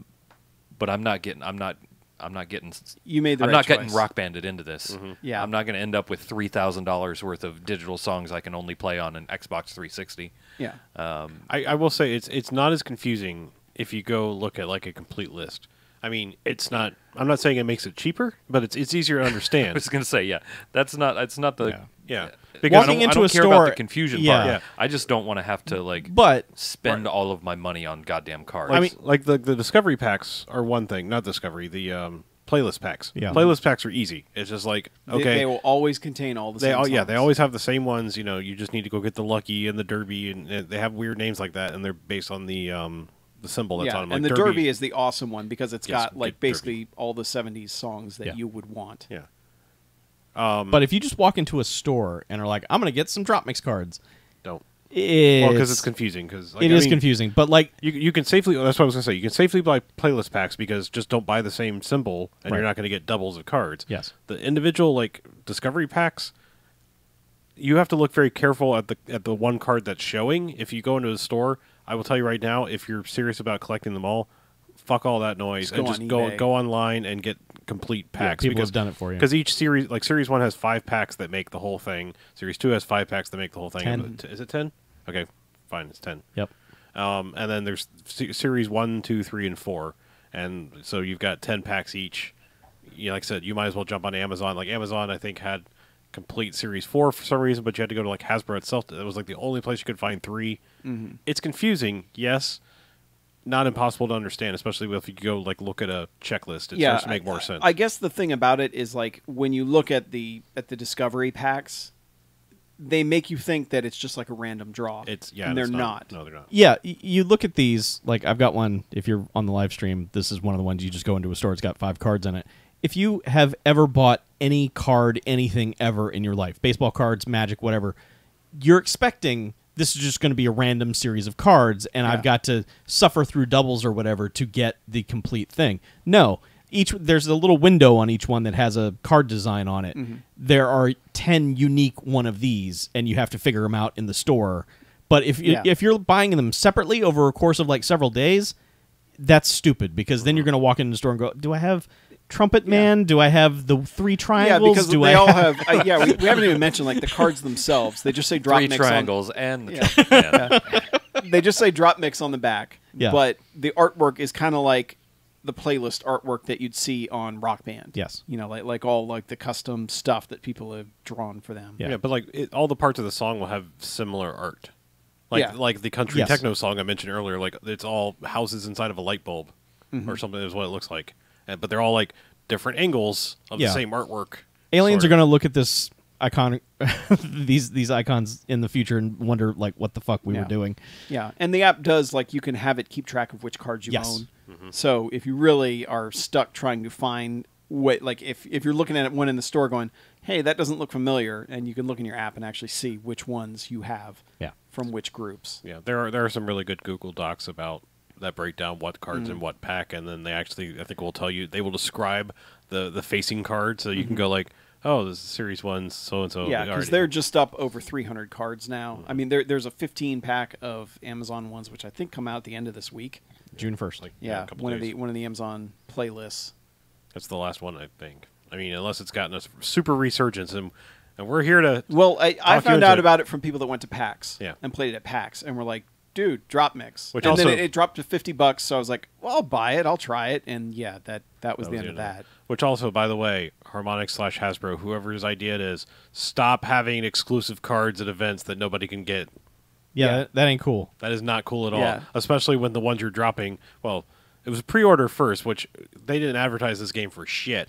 So No. ain't nobody getting that pre-order one because What was the pre-order one? the Transformers theme. Oh, that was the. I thought That- that was PAX No, Prime. No, PAX. I think PAX Prime was the G.I. Joe theme. Yeah. And the other one was that whatever the fuck that. Some video game. Some video game theme. Yeah, I can't even remember what it's called now. But Pyre. Pyre, yeah. Yeah, But like, yeah, GI Joe theme and there are 3 freaking cards that are Transformers. like, one was pre-order and 2 are exclusive convention or convention exclusives, and people are charging like $40-$50 for a single card. So fuck off Yeah. with all that noise.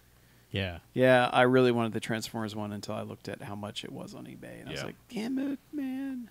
I want that, but I want the G.I. Joe one even more because Yeah. it basically looks like the Snake Eyes card art from the old Yeah. Hasbro packaging. Mm-hmm. Well, just do what the guy at Best Buy told me when he saw me buying all the cards. Get yourself a spare phone and spoof them all. Yeah, whatever, guy. I cannot believe That's- a that's retail not- guy said that to me. Yeah, but that's as not I'm even- giving him money. That's not even the fun of it, honestly. No, it's not. Because like I don't recognize a ton of these songs, but now I know like Pieces of them I now recognize. yeah, and there's chunks of stuff like that you just wouldn't think would work, but like Jolene with any like using that as the bass line and the drums for anything makes it a fucking jam. Mhm. And I would not have expected that having that card, but The simplest one I found is Jolene, and Hall & Oates is I Can't Go For That. Literally either end of the board, it works both ways. Mm-hmm. It's bizarre. Like you can have one be the drum and bass line, the other one be the lead Yeah. and the vocals, and it works either way. yeah. And if you find a song you really like, you can actually save it Yes, you in can. the app. Yeah. And you can export it as a video or whatever, which I did a couple times, and then posted them on like Twitter and all that. So, Mhm. yeah, I mean, it's just Yeah, because sometimes you get like the perfect, like, I just want to listen to this for 10 straight minutes. yeah. So, And the loops, I want to say the loops are about 90 seconds to 2 minutes. Like I think is what you're going to get, but because of the nature of how everything works, it just kind of keeps going. So it may repeat itself, but you don't really care. nah. And they usually tend to pick the part of the song you want to hear over and over again. Like the section of Tribe's scenario, it's like that's exactly the section I would want to hear Yeah. on a loop, right there. Yeah. Yeah. Yeah, it's really great. Like it is. I'm glad Harmonix found something else that works. I just hope that it doesn't die a death that all Harmonix things are dying. It probably But- is. Sadly, At least we got this cool thing. Yeah, and I do wonder about rights issues like down the line.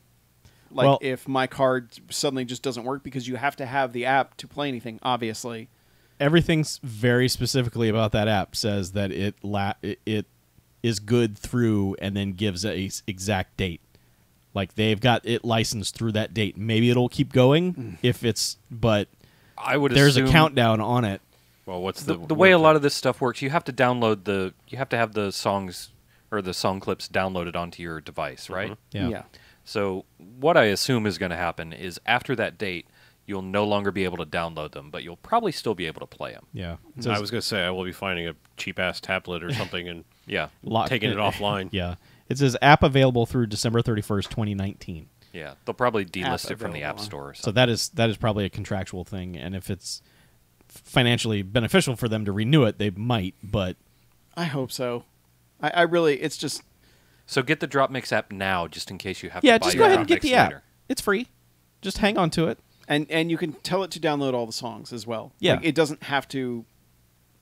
You don't have to use the card in order to activate a download. You can just tell it to download everything. Can you do that without it being hooked up to the board? Can you cancel past the I want to hook up to the I believe so. Yes. Oh yeah, Board, I okay. think so. Yeah. Yeah, because I think I looked at my collection in it before. Okay. Yeah. Yeah. But it's, I mean, it's just,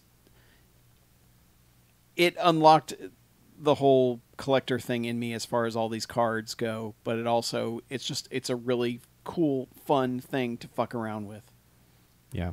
I wish the card part was a little more fun and less whatever the fuck it is they've done with it. Like I kind of just wish they were random packs. Cheaper, but random packs. Like the playlist books, and then like if they had settled on one or the other, like you just buy these square playlist books and take them home, that's one thing. But like having the books and the packs and the other things is like settle on one or the other. Yeah. Either just sell me sets, and your or packaging's trash for Yes. all of them. Yes, it is. Especially the Discovery packs. Like you basically have to practically mutilate the cards to get them out of that cardboard pack. Yeah. That is taped with with fucking packing tape. Yeah. Which, you need to be aware of that, because like the first time I saw them in stores, I was like, has someone opened these? Are these like returns? Am I not going to get what I think I'm getting? So, yeah, they're all sealed with tape, which... Yeah, but you basically have to practically bend the cards to get them off of the card. Yeah. But aside from that, Get yourself some drop mix. yeah, Yeah. it's well worth it, and the price you can drops. see we've gone insane. Yeah, and the price drops to $50 pretty regularly at a bunch of places. So just keep an eye out. Yeah, it was just 50 at GameStop. Or you could Couple just days like ago. go in a derelict Toys R Us, and there's probably one there. You won't find any playlist packs or anything, but you'll probably find a copy of Drop Mix. Well, I there. don't know. I got the last Derby at our Toys R Us. Yeah, Yeah. yeah. It is $50 exactly on Amazon right now. And the playlist packs are like $11.50. Oh man, cheaper than they were. Oh, man. I Yeah, spent that is- $15 on mine. Some were cheaper, some were more. Yeah.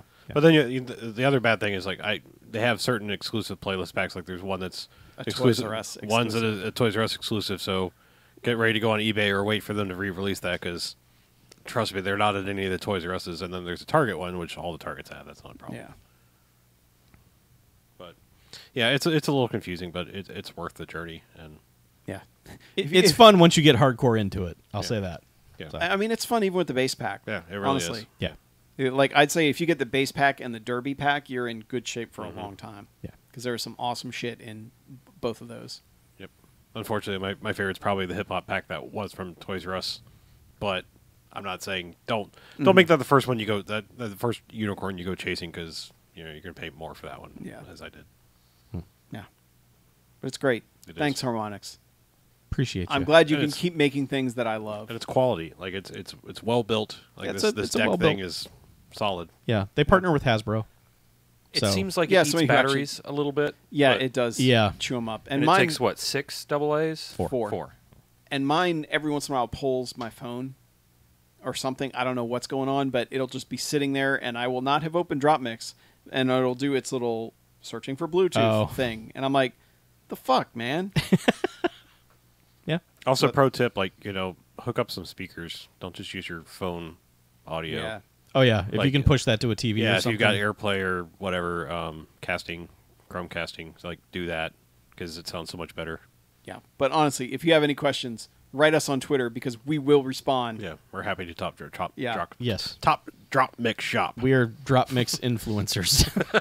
Yeah, our clout score is high. No more clout. Clout is dead. No, our clout spelled correctly. Yeah, Yeah, we're actual back to clout. regular ass Yeah, clout. actual regular clout. We have Yeah, actual you know. clout. Actual clout. Real ass clout. Yeah. So, should Yeah. we take a break? Yes, we should. Yeah. Yeah. Yeah. Yeah. Yeah, see, break. Do we know what the hidden card is in this Amazon pack? What's that? Not yet. Do we know what any of the cards are in the Amazon pack? I think the thing I that a new had one? it listed. Oh, did it? I think it already had. Let me, Yeah, there's one pack coming I out. think I closed that. Yeah, it's like card 304, I want to say.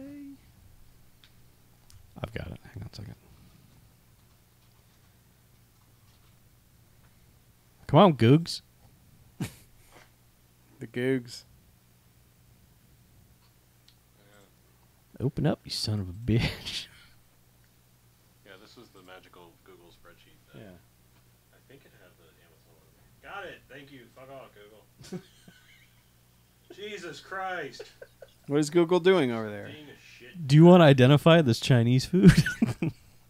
Oh, did anyone identify it yet? No, no one person should have all that power.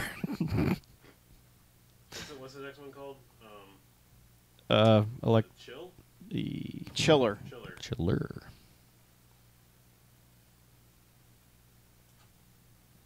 Yeah, they seem to already have the... So somebody got it. Somebody's got it, because, like, there's 2 FX cards.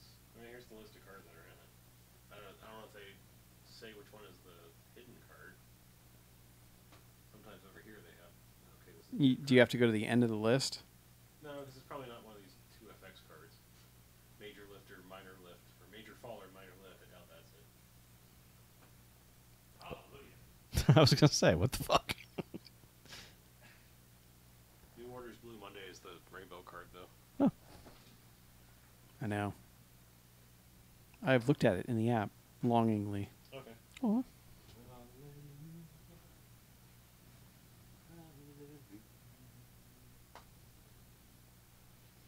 Two people have asked if it was tripe. Hmm. 2 people have asked if it was chicken chow mein.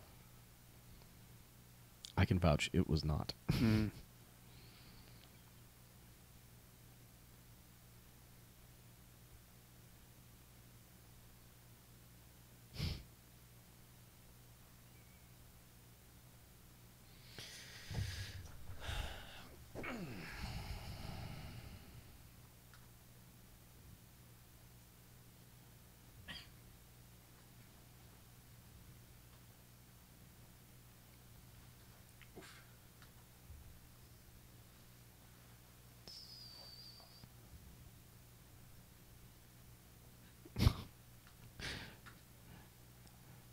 What exactly is a Pokemon press conference? Like, are there Pokemon giving a press conference?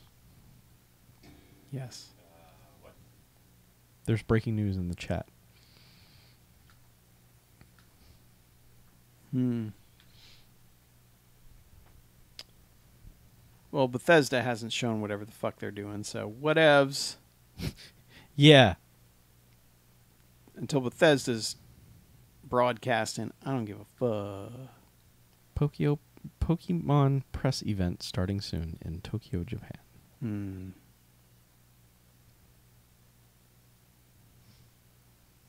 I know. Everybody who played Pokemon Go is infected with super AIDS. Oh no, Oh well, that's not good. it was a good run. I only played it for a second. Do I have it? Mm-hmm. Damn it! Everyone. Eurogamer apparently will be live tweeting it. Oh So- boy! Eurogamer. Are they to be trusted? I don't fucking know. Oh, it's a Niantic press conference. Oh, it is. Okay, so Is it? For real? Yeah, So it's not even Pokemon Switch. it's not proper Pokemon. It's fucking Oh, mobile fucking shit. Niantic. Yeah. Ha ha ha, ha. Well, I already know it. They're adding stuff from whatever fucking region. That's I know. yeah. That's what they do every few months. Though they're running out. Like but do they do a press conference? It's a 90-minute press conference. Holy shit! Oh, this is where Niantic tells you that all of your fucking information has gone to the Russians, And also For we 90 are minutes. We are Yeah. the Russians. yeah, all of your credit cards are gone. Like this one belonging to Jim. They put it up on the Yeah, screen. right. Actually, they just spent the 90 minutes showing everyone's personal information up on the big screen. Yeah. Yes, yeah, that's basically what Chuck was just saying. They just go number by number Yeah. on each one. All right, it's Jim Thornton from Mississauga, 4256. He likes playing Pokemon Go in the park. Expiration date, and then flip that card over for the CVV. And here's all his online shopping receipts. Best card he has is a Pidgey. You suck. hey, that's pretty bad. You gotta step up your game, son. Yeah. Man. Yeah. So you guys want to do a second half? I suppose we Oh my God, do I? You sound excited for it. You've got stuff. I see. Oh yeah, I got games. got stuff and things. Sticks and stuff. Sticks and stuff. I've never been in a sticks and stuff. Well, you can't because they're gone. What? Yeah, they're out of So business. is it just a Niantic? Like this? Yes. It's just Niantic. It's not Pokemon in general. No, it says Now they are Pokemon saying- Company No- has announced a press conference no about to Pokemon begin in Switch. Japan. Huh? No Pokemon. They're Switch? not going to announce Pokemon Switch. It's now they're saying both companies are there. Pokemon Snap Switch. I want Pokemon game on Switch. Make it so. I want Pokemon game Switch. Yeah. I don't blame you. Make it happen. What if it was made by Niantic? No. Okay. You mean Pokino?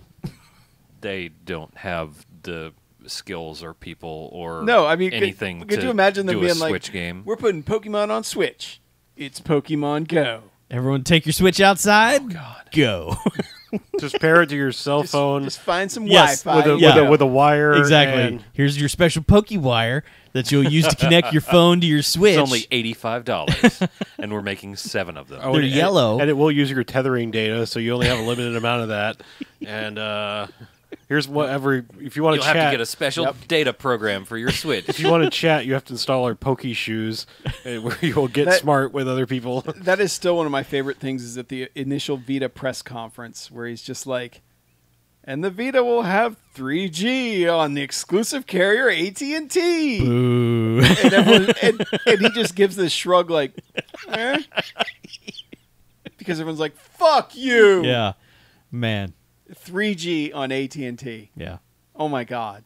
Boy, people were. That was like, why even bother putting that into the system Yeah. then? Like, don't even I say didn't it. buy that version. I waited for the Wi-Fi only version. Yeah. I think I still I think I have the 3G version because I bought a launch one and it was like the same price. I think I do too. Because I think what happened is buying that one came with a thing that had the memory stick and something. There were a couple other things that came with it. And Maybe I did. I can't believe I bought a Vita on launch day Yeah. Oh, it's happening now. 9 p.m. with like 3 or 4 games, Mhm. which I Oh man, sold on eBay because I downloaded them all eventually. This is happening now. Like, Yes. Yeah, 9 p.m. Oh, Breaking shit. right now. So Well, shit, we better wrap it up so we can go watch some Pokemon press conference. we am I gotta right? go catch all them. Yeah, we press gotta conferences. catch it. take your phone and find a press conference and snap it. Throw your phone at it. Maybe you'll catch it. Hey, press conference, catch this ball. You can find press conferences at statues and churches. Murals. If you find a mural, there will definitely be a press conference. Yeah. Mural. Niantic press conferences. Go. Niantic. So Nintendo, Pokemon Company, Niantic, Mhm. and somebody from Game Nintendo. Freak. Game Freak. The fuck is a Game Freak? They make I don't know. Pokemans. Oh, Oh yeah, that's the company. it's the actual Pokemon company. Mhm. huh? Right. So Okay. so maybe there's a Switch game coming. That makes me happy. I hope so. I hope it gives Yeah. you the chance to catch them all. I'm gonna catch them all. Yeah, I want people to shut the fuck up about it. It's like I wanted The Last Guardian to come out so people would shut the fuck up about it. Oh, You're it just a did. hater. I mean, I'm It happy came for out you. and people shut the fuck up They about sure it, for did. sure. Yeah, like to the point where I forgot that game existed until I saw a price cut on it the other day, and I was like, "Oh right, that game came out." Yep. Just a I still hater. they need Just a to, hater over here. I need to find a discounted Shadow of the Colossus. I do want to play the That's PS4. on Which sale one? right now? $20. Is it 20 now? I think on digital right now. Really? I guess they're if it's not right now, it's whatever their blue PS4 special days is. Oh yeah, there's some like play days or something like. but it's all gonna their, be $20 on Yeah. whenever that starts. I don't Well, know. Maybe it's their now. dumb Gran Turismo. Tell is me already because down to I'm not on $20. Twitter anymore. So I'll I let don't you know. Yeah, thank I'll you. send you a text. And I will download it. Cool. Yeah, God of War's already gonna be on sale. Yeah. Really? Yeah, Yeah. All it's right. like $40 maybe. That's fine. I don't regret paying I know, 60 I know. bucks It's for just it. like- I just That usually isn't a good sign. First, I mean, No, it might have been. it- It might have had large sales spike. yeah, But I'm wondering if it's dropped off significantly. that's probably true also. Yeah. Anyway, Yeah. would you like to know more I sure would. about video games in the second half? Why not? All right. Hey, welcome back. Second half. Hey, still a motherfucking video game podcast. It still is. Mm-hmm. Great. But you know what else? What? That's not video games, but kind of is? No. Pinball. Oh right. Yep. So, we're back to the sad news. yeah, so, you know our good friends at Farsight who make Pinball Arcade? Our good frenemies. Yeah. Yeah, apparently Bally Williams yanked the rug out from under them and is removing all tables from their platform. Basically said, we're not renewing our contract with you guys. Here's a dick you can eat. Go to hell. We would Do rather not pass go. Do not no collect one $200. Yeah, have we the would rather rights. people not make... I hope this is just like the precursor to like it going to Zen Studios or something. I doubt it, but There has to be someone else. there has to be like it seems weird, but either way, like basically what that did is Pinball Arcade is going to lose like 75% of its library. It's like 90 tables. And It's insane. It's the ones that you want. So Also. yeah, I mean like Medieval Madness, Theater of Magic, Yeah. All of it. basically if you name any classic table, Adam's Family, Twilight Zone, Yeah. all of them. Swords of Fury, like Attack from Mars. yeah, like pretty much any table that was popular is going away. So that happens June 30th. So you can buy everything until then, and you will have the license to it. You'll own it. They just can't sell it from that point forward. Right. Yeah, But you'll they still have it also- in perpetuity, like on whatever platform. So But- I would recommend Steam Yeah, because Steam. it's going to be around 100%. for a long time. Not like the consoles when they die, you're done. Yeah. And I will say this, they, to their credit, when they announced this, they said part of the agreement is we cannot discount anything from now until it goes away. So if you're going to buy them, you're going to have to buy them at full price. There's no last minute sale happening. This is it. Yeah. So you can wait till the last minute, but it's not going to be any cheaper. Yeah. Which that's So- a dumb deal to sign. I don't know why you would do that. Well, it was probably that or like lose it that day. Yeah. Yeah. So I promptly bought all the ones that I had left on Steam. And then stupid me went and bought the rest of the ones I didn't have on Vita. Jesus. Because I enjoy playing that game on Vita because I am the one person who plays that game on Vita. Tell me at least they're cross-buy. No. To Oh. PS3, yes.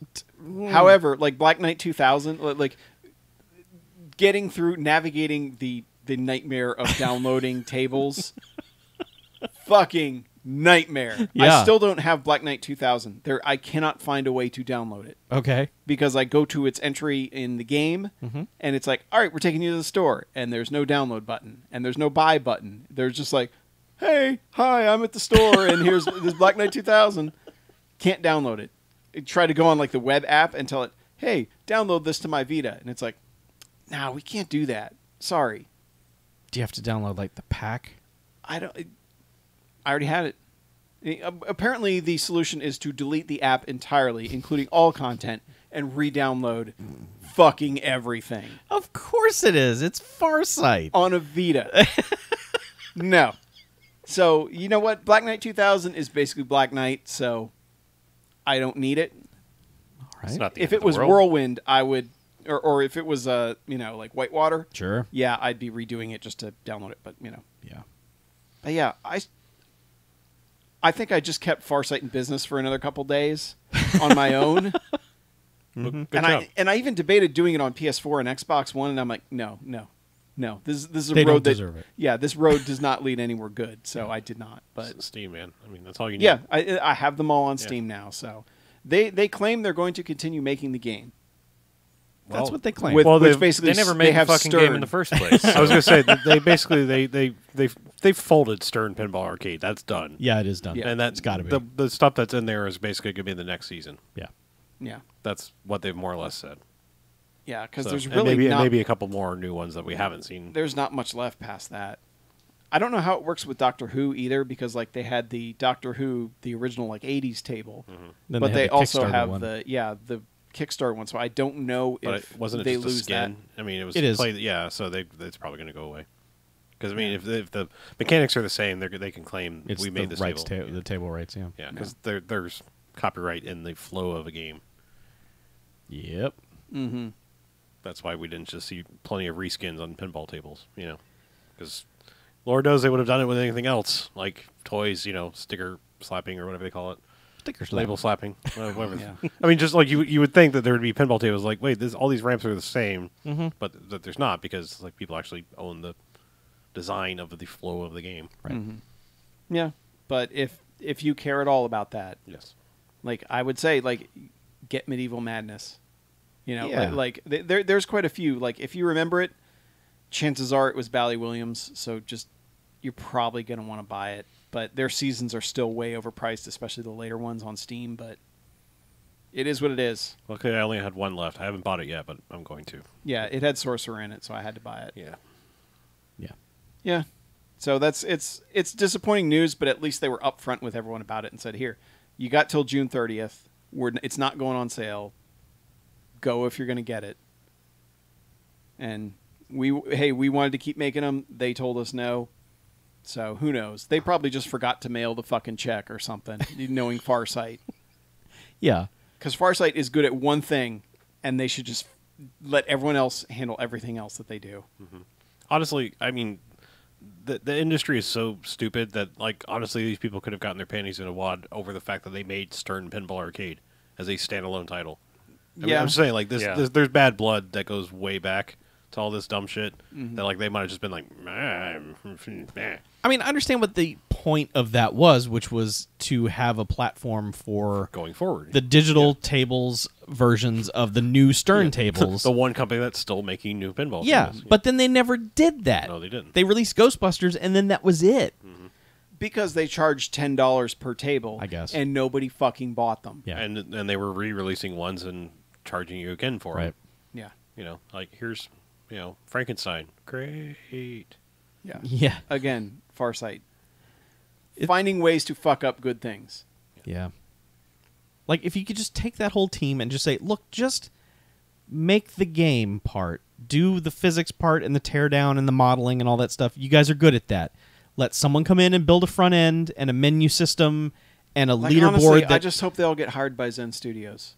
When Yeah. Farsight goes under, I hope that's what happens, because then maybe the physics and everything will actually feel like the ball has weight, unlike how Pinball FX works. Right. Yeah, I keep having hopes. Like, when I thought when Pinball FX 3, it was like, maybe they finally worked on the physics engine. Nope. Yeah. Not really, No. no. They Still- just gave still you a new floaty. shell. Yeah. Yeah. Oh, well. So. So anyway, Yeah. back to video games. Yeah. Real quick, just kind of a segue before we get to the next thing on the list. I just thought it was worth mentioning that EA lost the PGA Tour license. Yeah, they did, didn't they? Yeah. And the golf club people are getting it. Yeah. And I don't think it was I don't think EA lost it. I think they just said we don't want it anymore. Like, we're done. Like, there's Well, no they money hadn't in put this. anything out since that Rory McIlroy Right, one, I know. and that was like 4 years ago. It's 2015, I think, is Yeah. when it came out. So, yeah, that's weird. And also, what the fuck? What is EA anymore? Like, Yeah. Battlefield, Battlefront, Madden. Mm-hmm. Maybe an indie game every 18 months.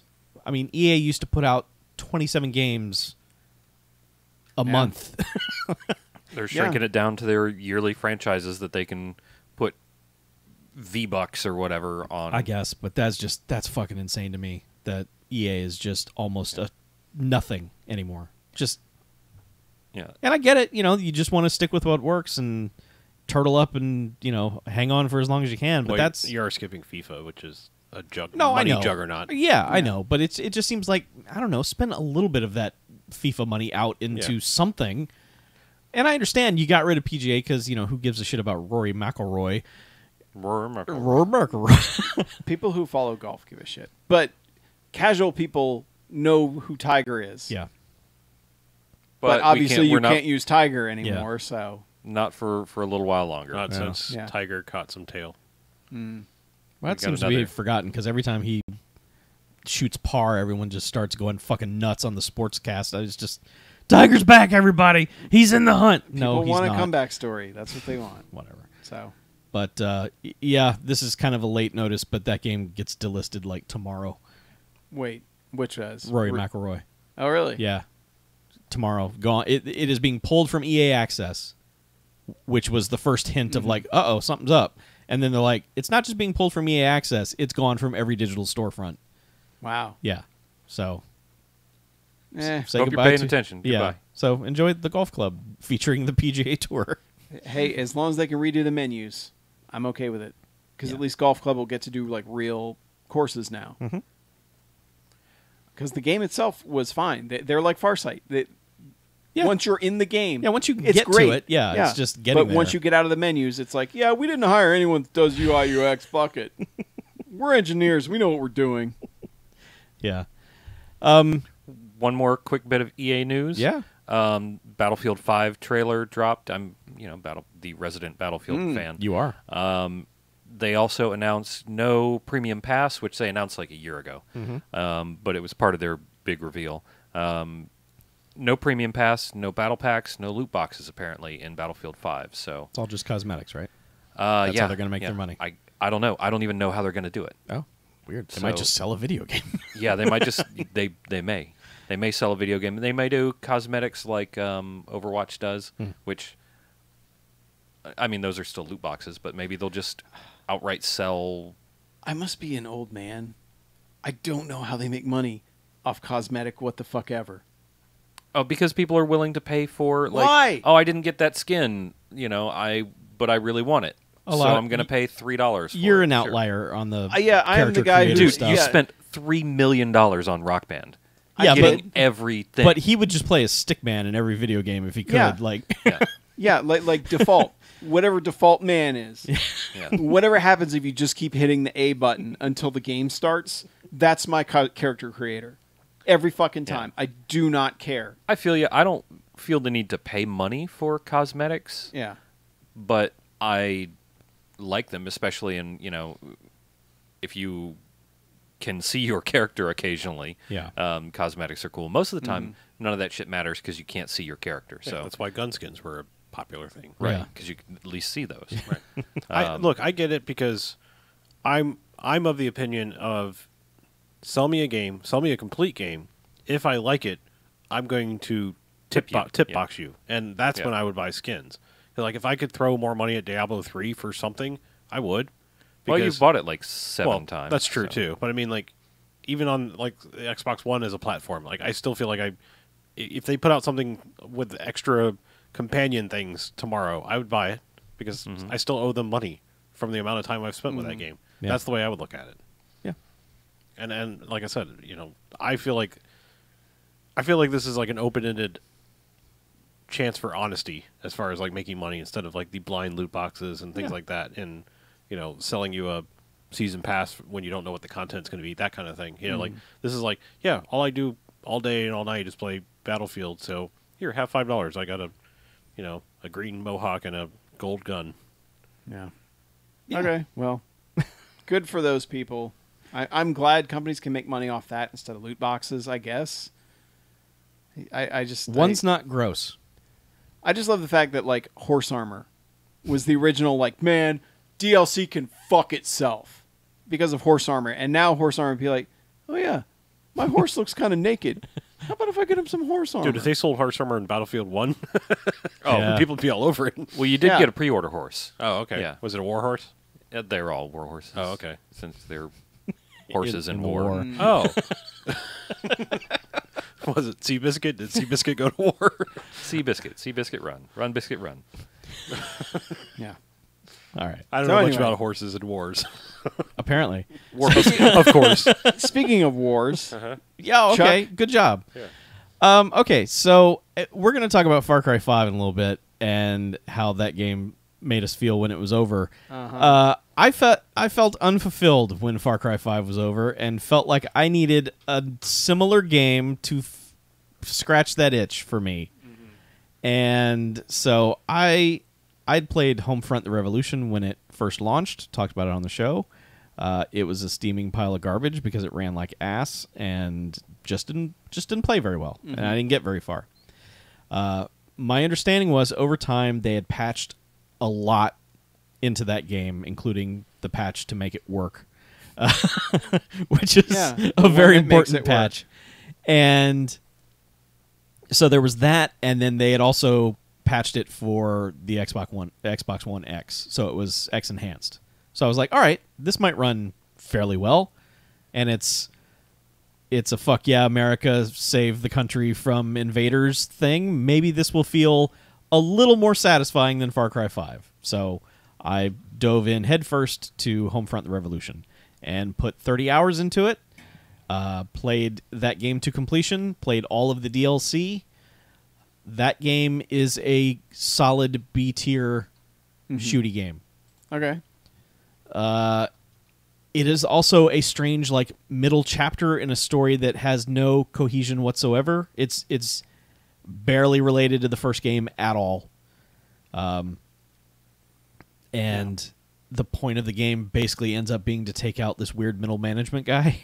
You were not saving anything. You were just like lighting the spark, basically. Like shit gets real, and you've just got to find a way to do something that inspires everyone else to do something about this. Yeah. To join the robot revolution. No robots. Oh. No, you're fighting against North Korea, who has invaded us. Oh, no.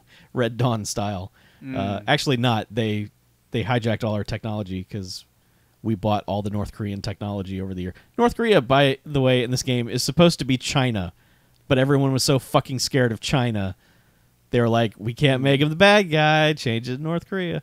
So, yeah. The way the game works is that you end up going to certain areas. It does a thing that I like, is that you go into territories and then slowly you raise the percentage meter of resistance in that territory until people just get pissed off and do almost all the work for you. Yeah. So you're raising this resistance meter up to 100%, and generally areas are just like people are downtrodden and they're just, they're being oppressed and they don't want anything to do with anything at all. And eventually you get them to a point where they are fucking shit up. Like, all the NPCs are just like, man, I'm going to smash this truck with a baseball bat. And everywhere you go, like, people are just flipping out and doing all crazy shit. So you're like the world's hype man. Kind of. But you're doing it in kind of sneaky ways. Like, you go around and there'll be, like, everyone's got a radio somewhere. And you tune all the radios to the resistance channel. And then that just builds interest in the resistance because suddenly someone is overhearing something on the radio. And the North Koreans are too stupid to turn off the radios that you've turned on all over the city. And then some of the territories are a little different in that you will get to some affluent areas where people are like, you start doing your resistance shit, and they're like, hey, man, stop that. You're going to tip over the apple cart. What are you doing? Like, just stop fucking shit up. Like, just every regular-ass people are just like, dude, put that baseball bat away. What are you thinking? People who advocate the status quo, in other words. Yes. But then you piss them off, too, and they pick up sticks and start beating everyone to death.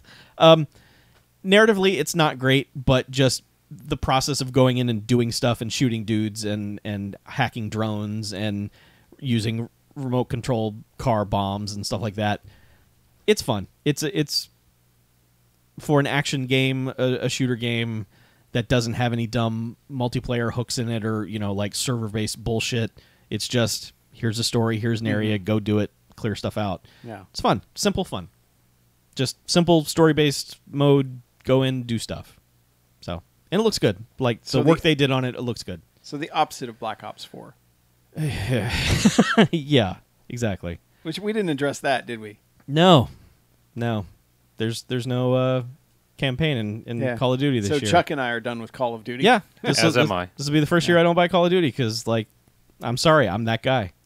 I like a good 8 to 10 hour war campaign, and if they're not going to give me that, I'm not going to give them any money.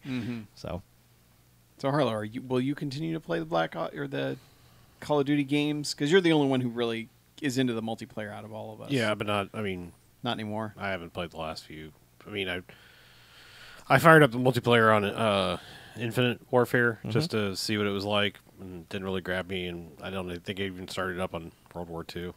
I just don't care anymore. Oh, well. About games. Right. That's right. I forgot that part. Yeah. So speaking of games. Yes. That's what we do here. Yeah. We speak of games. Burnout Revenge. Man. Backwards compatible. Game's fucking awesome, isn't it? So there's a sense of speed in Burnout Paradise that you're like, oh shit, I'm going so fast. Burnout Revenge is almost a different level of speed. It is warp times 10. You are going so fast at times, and it is in places that you should not be driving that fast. Like, a bulk of that game seems to be like in just like these Roman, like Italian cities, and it's just like they're very narrow places that you need to make it through. And I can't tell you how many times I will just smash into a pillar at 200 miles an hour. My car turns into just a cube. Yet your car can just like bounce other cars off of the front of it Yes. as you go. Like that's what I love Yes. about Revenge is it's not like Paradise where like, No. oh, you nicked that guy with your mirror. Yeah. Now you're exploding into shrapnel. The problem, I had played so much Burnout Revenge that it broke me on Burnout Paradise for the first like 10 hours I tried to play it, because it taught you that to get traffic out of your way, just smack the back of them and they will go flying. Yep. And then they took that out in Burnout Paradise, and I had already just gotten used to, I'm just going to fucking smash everything. Just Yeah. fuck all these cars. So it's definitely fun in that game, but then they took it out, and you're just... So the thing about Burnout Revenge that's interesting to me is, so like I put in so much time to it on the 360, and I got to a point where I could not progress. Like I could not earn another star to get to the next level, and was Yeah. just like, I'm done. I'm putting this game away forever. I will never get better at Burnout Revenge, and that's fine. I was fine with that. There are certain racing games that I just can't get past. Yeah. You plateau. Yeah. So I started playing it again, and my skills improved over time because I have gained a massive amount of leveling and have gotten a lot further than when I left off 10 years ago. I've earned achievements that I didn't think I would ever get. Way to go. Thank you. You have achieved. I did, yeah. That game is just, that's a solid game. And if you have an Xbox One and either have never played it or haven't played it in a long time, you should get it because it's dumb and you can drive the Hardee's van. Yeah. The multiplayer Is it a stuff. Carl's Jr. van if you're like out far enough? Maybe. I think it says both on it. Oh. Yeah. Is the multiplayer still shut off? Yeah. Okay, that's a bummer. Yeah. All the servers are off. Okay. So I can't vote your clip up. no. Oh, No, sorry. sorry. Yeah. I do. I actually have that achievement. I vote your clip up right now. Oh, really? Yeah. Thanks. I've got an uncle who works at Criterion. Okay, cool. Yeah, if you could put in a word for me, I'd appreciate that. Vote my clip up. Yeah. He's on it. Is your uncle like one of two people that works for Criterion that's left? Yeah. He's part of the collection. Yeah. But yeah, the server stuff, I kind of wish that, when a game went backwards compatible, they would consider some way to turn that stuff back on, but there's probably no easy way to do it. Yeah. But I just wish they could migrate it over. Just like one server, because there are probably just enough people to play on a regular basis to... One server. Come I on. like that you think it's a physical box. It is. That's awesome. Just flip on one server. Use a blade. Yeah, that's what people are doing now is blades. Well, Microsoft was touting all their cloud server shit, and it's supposed to be adaptive and, come and go as you need them. Yeah, that happened. Remember that stuff? Yeah. But that is happening. Turn one of those on. Let me use one of the cloud servers to race my burnouts. No, Come on. poor Chuck. I thought they used it to watch TV. It was used for TV Okay. and to do whatever the slidey thing was on the Xbox Oh, One. the snapping? Yeah, Snap. Yeah. Remember that? I remember Snap. Yeah. I remember being like, how do I unsnap? I don't know how to unsnap. Why can't I unsnap? Xbox any of the snap? unsnap. Yeah. No Xbox. Yeah. But once I disconnected my Kinect, I was like, I don't know how to unsnap anymore. Yeah. And then they got rid of it completely. Yeah, they did. They just... Hey, No, Cortana, snap. D. Thanos. There was some stuff like threes. Yeah, you can play threes in the Threes you Snap. could play snapped. So you can watch TV and play threes. Yeah, God. Dumbasses. Snapping. God damn it, Don Matrick, It's you still son amazing. of a bitch. Like that was 5 years ago, and they still haven't recovered from No. that. We're talking about the company that put out the Squirt. That was the function of the Zune. Yeah. I know. Just squirt that song over to your friends. Squirt it on your Zune. Yeah. Who also thought the best color would be a brown. Yes. A brown Zune. Brown Zune. Was it was like brown and like a sickly purple and like Yeah, their colors were Yeah. not bright and vibrant. They were just like, Squirt a song to your friends. here's a You have Zune. friends, right? You have to. I You had did forgotten until that you bought a Zune. I had forgotten that they called it squirting. Because like in the Oh, pre-Spotify skeet, days, skeet, motherfucker. in the pre-Spotify days, that's a pretty cool idea. Sure. But now Yeah. that everyone has Spotify, it's just like here's a link to the Spotify song. don't you squirt it over the Discord with your Yes. Squirtify? And then we can scrabble it. Ah, no, that's the worst. I'd rather you squirt songs all over me than Scrabble. Grovel it all over me, please. Where have we gone? I don't know. I'm gonna drop that mix on your chest. Every day we're Scrabbling. All right, please. Right. Talk yes. about Fortnite. Sure, Harlow. yeah. Whew. Yeah. Woo. Fuck. I gotta go back to like real thinking now for a second. Yeah. Sure. All right, so I tried Fortnite Battle Royale. Oh, okay. I How's know. that? I'm that guy. How much time did you spend in I it? downloaded it. Yeah. I didn't try it though. I played a couple of matches. Okay, so about Not much. Not enough. Like 30 minutes? sure. It basically comes down to this. Like there's definitely going to be a learning curve. I don't think I'm too old to undertake figuring out how to play this game. It's just one of those that kind of drops you in. It's like, here, figure it out, or watch some videos and learn how to figure it out. Because I played PUBG, certain mechanics were pretty obvious and easy to me right away.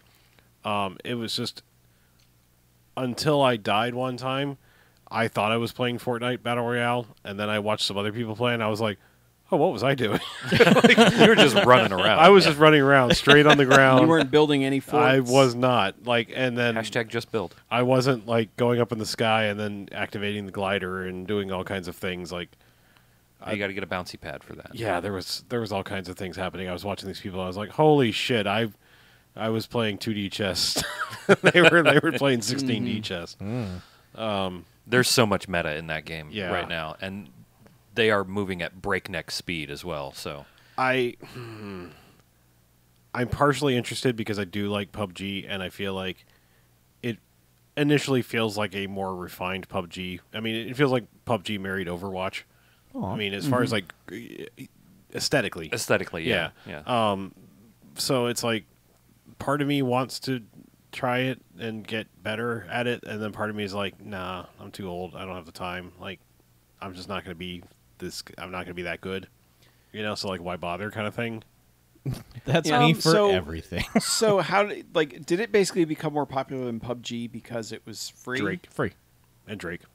And Drake. Yeah. Yeah, Drake. Yeah, that night that Drake streamed it with what's his face? Ninja. Yeah. Yeah. I mean, it blew up. it had been really popular before that. It jumped into a whole other level Public after that. consciousness. Yeah. It really hit its popularity after you streamed it a few times. It did. That's correct. Yeah. But like every But it had been gaining a lot of steam and was about to outstrip PUBG anyway because it's different and it's got more to it than just run around and hide in a building and then snipe somebody from 300 meters. I got to be honest. I feel like if PUBG worked better, I would like it more. Yeah, for sure. I feel like if it wasn't so janky and broken. It keeps getting better. It's just yeah. not fast enough to It's- keep up with Yeah. the people who, Epic owns that engine. So obviously they can make a game that works well and is slick yeah, they know what pretty to do. quick. Yeah. Yeah. I don't know. I still feel like I'm waiting for the mythical final one to come out. That's because I want something that's more grounded, sort of in reality, like PUBG. I mean, Well, have you heard of this year's Call of Duty? that's what I was going to say. If that ends up coming out and being good, that might be the reason I buy Yeah. Black Ops 4. I don't know. Like I said, I feel like the mythical, semi-realistic military one, and not building ramps out of thin air and hang gliding all over the place thing. There's going to be this fine line where it's like, I'm going to get something that feels as refined as Fortnite Battle Royale, but plays more like PUBG. Because I don't know if PUBG's ever going to get there. Yeah. It's just, they're the little engine that could, as far as this other company that's trying this huge thing that became insanely popular. I just don't think, it's sort of like Atlanta's highways. Even if they worked on it all the time, they're not going to catch up. Yeah. It's going to be constantly broken.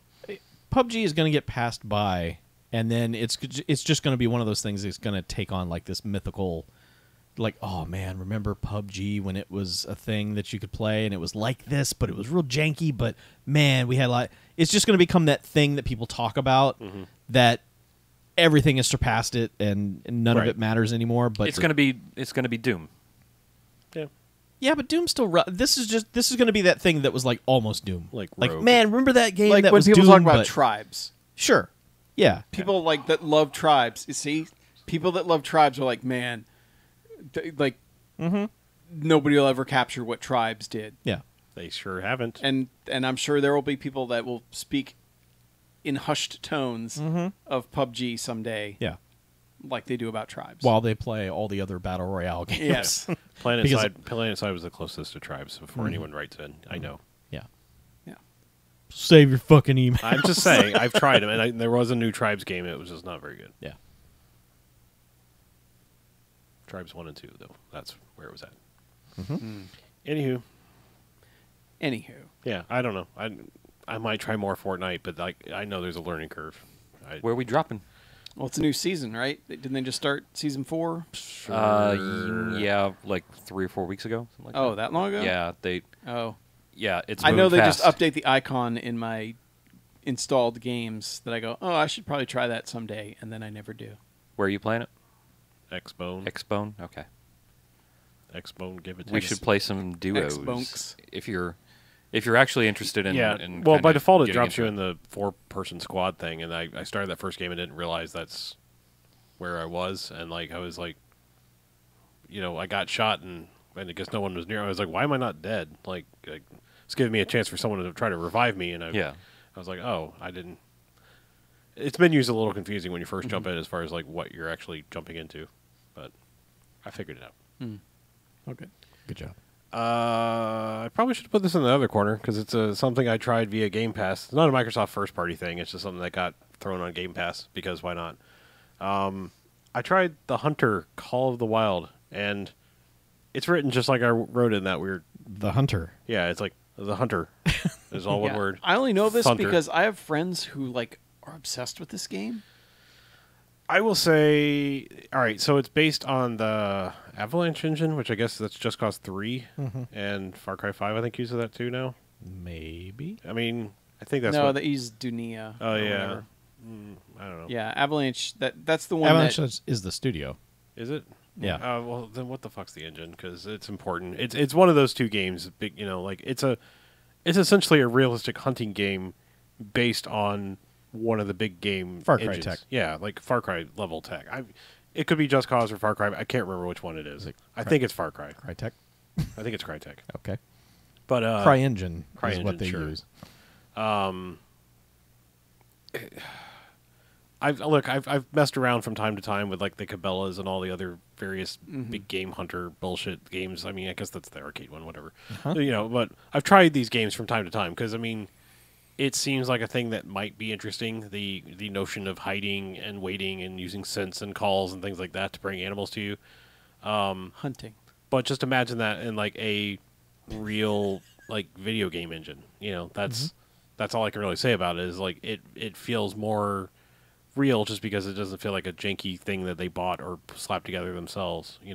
Like so many of those are not done particularly well. Like they'll get the shooting mechanic right because that's the most important thing, but like everything else about it looks terrible. Right. Like they just drop sprites and all this because like it doesn't really matter. It's like it's about shooting the thing and going and collecting it. This one is like actually has a full environment thing going on. As far as a game, I don't know. There are things you can do, like you can go climb lookout towers to like unlock new areas, sort of thing. Where like more like it's more like a scouting platform. It's just like, Okay. all right, now I know that there's this over here, and then you can go to different camps and like claim them, so then you can fast travel between them to get to places faster.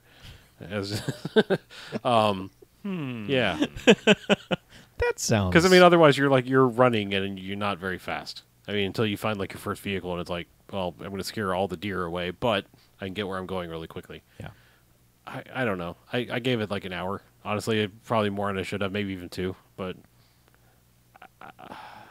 it was the only thing that was really annoying about it is it seemed like I would get what I thought would be like pretty much an instant kill shot, and every time the thing would run off, and so you're just like tracing blood splatters, trying to find whatever thing you shot so that you can claim it and get your trophies and all that stuff. So I don't know. I mean, obviously on the surface you can be like, this is disgusting. I'm shooting defenseless animals. all of that, but there's horror people.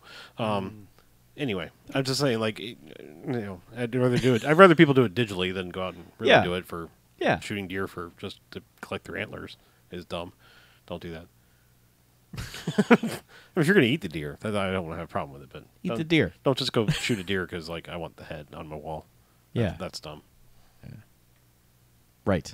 But yeah, I don't service. know. I don't have much to say about it. I mean, it is pretty. It's super pretty, and it seems to have a very good, I would say, stealth, because I mean, unlike some of these other games, you can actually go prone. That seems like a game thing they've taken out of a lot of games. Okay. And moving through brush will kind of create a louder sound area that they will, run away. But makes sense. Yeah. So it seems like it's well designed. If you're looking for a quality hunter game, this might be your jam. Gotcha. And there are different parks. There's like DLC things for like, different places around the world, like modeled after, I guess, actual hunting preserves or whatever. Oh. But like there was one of them. I was like, I want to go there because there's bears and shit. And it was like, no, that's DLC. I was like, fuck. All right, fine. Put me in the happy European one then. Happy European one. Well, yeah, I don't remember what it was. Happy Land. Yeah, well, deers and happy creatures. And murder them. Yeah, murder them. I don't think I mentioned it, but Homefront is also on Game Pass. So Okay. I might give it a try then. Man, all this Game Passing going on. I know. I wish a lot of stuff I wish they there. had a better discovery system, because I mean, like, until you drill down into it and like figure out what else is in there, you can realize you actually had access to a game for a while. And not realize it. That's how like Hunter was. I was like, oh shit, that actually. I was strangely interested in trying that game, and I just. You mean The Hunter? The Hunter? The Hunter. The Hunter. Thunder. Call of the The Wild. Hunter. Call of the Wild. Thunder. Yeah. So, Yeah. we're going to talk about hunting things, Okay. but not quite yet, Oh. because we're going to do emails. Oh, okay. And then we'll do our spoiler talk. So if people don't want to be spoiled on Far Cry 5, Yes. We'll It's- give you it's- a- you've had they some can time, hit but eject. we're still gonna make it the very Yeah. last thing of the episode. It's a courtesy. It is a courtesy. That's Very what. much. Yeah. Yes. Us looking out for you. Yes. So emails. Okay. Yeah. First one up is from Jay from Vegas. And he titled his email, Dad of War. Huh. What is he good for? Okay. I get it. I get that joke. I, too, get that reference. Hey, No Quarters crew. Hey. Jay from the prequel to Fallout New Vegas here. And I had plans to play the new God of War, but life fucked that up, and I'm only now getting caught up with Angry Dad Simulator 2018. But I'm sure you spent the first hour of the show talking about it. Half hour. One game you may not talk about, but you should, is the Secret of Mana remake released on PS4 and Vita. Hey, the Vita. Since it's Square Enix, there's no cross-buy because fuck you for not buying 20 million copies of Tomb Raider 2013. Never forgive, never forget. My favorite new quality of life feature is having a minimap that just so happens to be the SNES version's background layer. The biggest issue is the HUD and some other elements of the UI looking like placeholder images that no one replaced.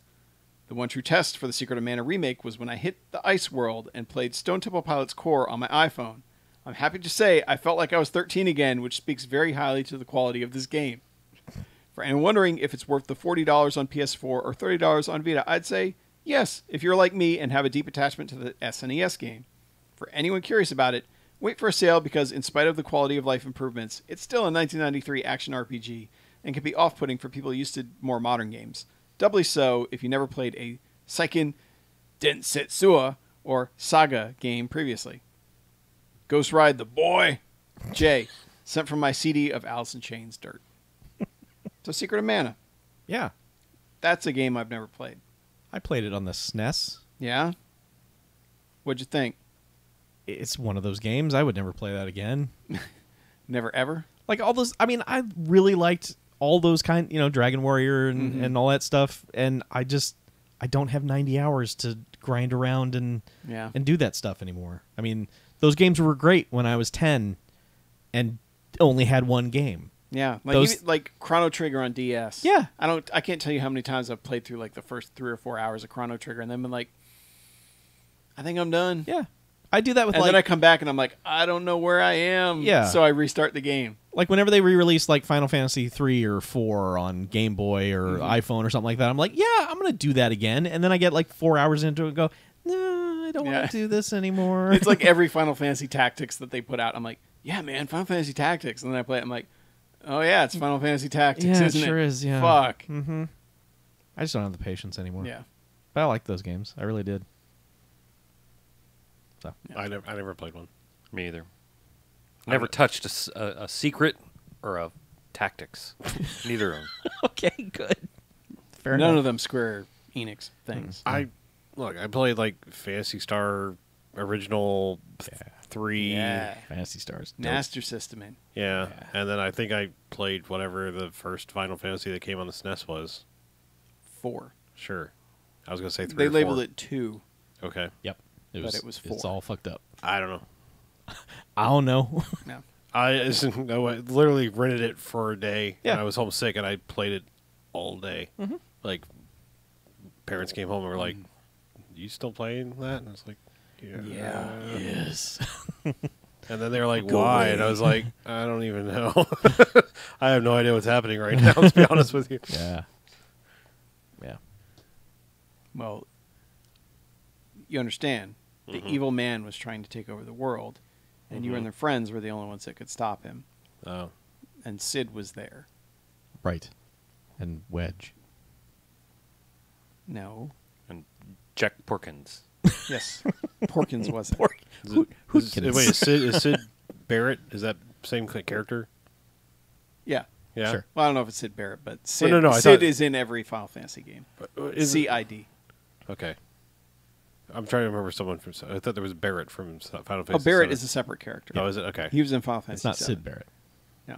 Sid and Barrett are two characters. Okay. No, I thought it was like one of those cases where it was like one's named one thing somewhere else, like in Japan. Nope. I don't know.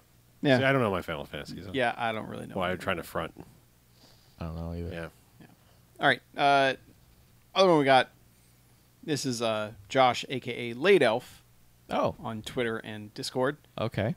And he tells his email, the Far Cry ending was right. Then in parentheses he says, it wasn't good, but it was right. Late Elf checking in with a few thoughts.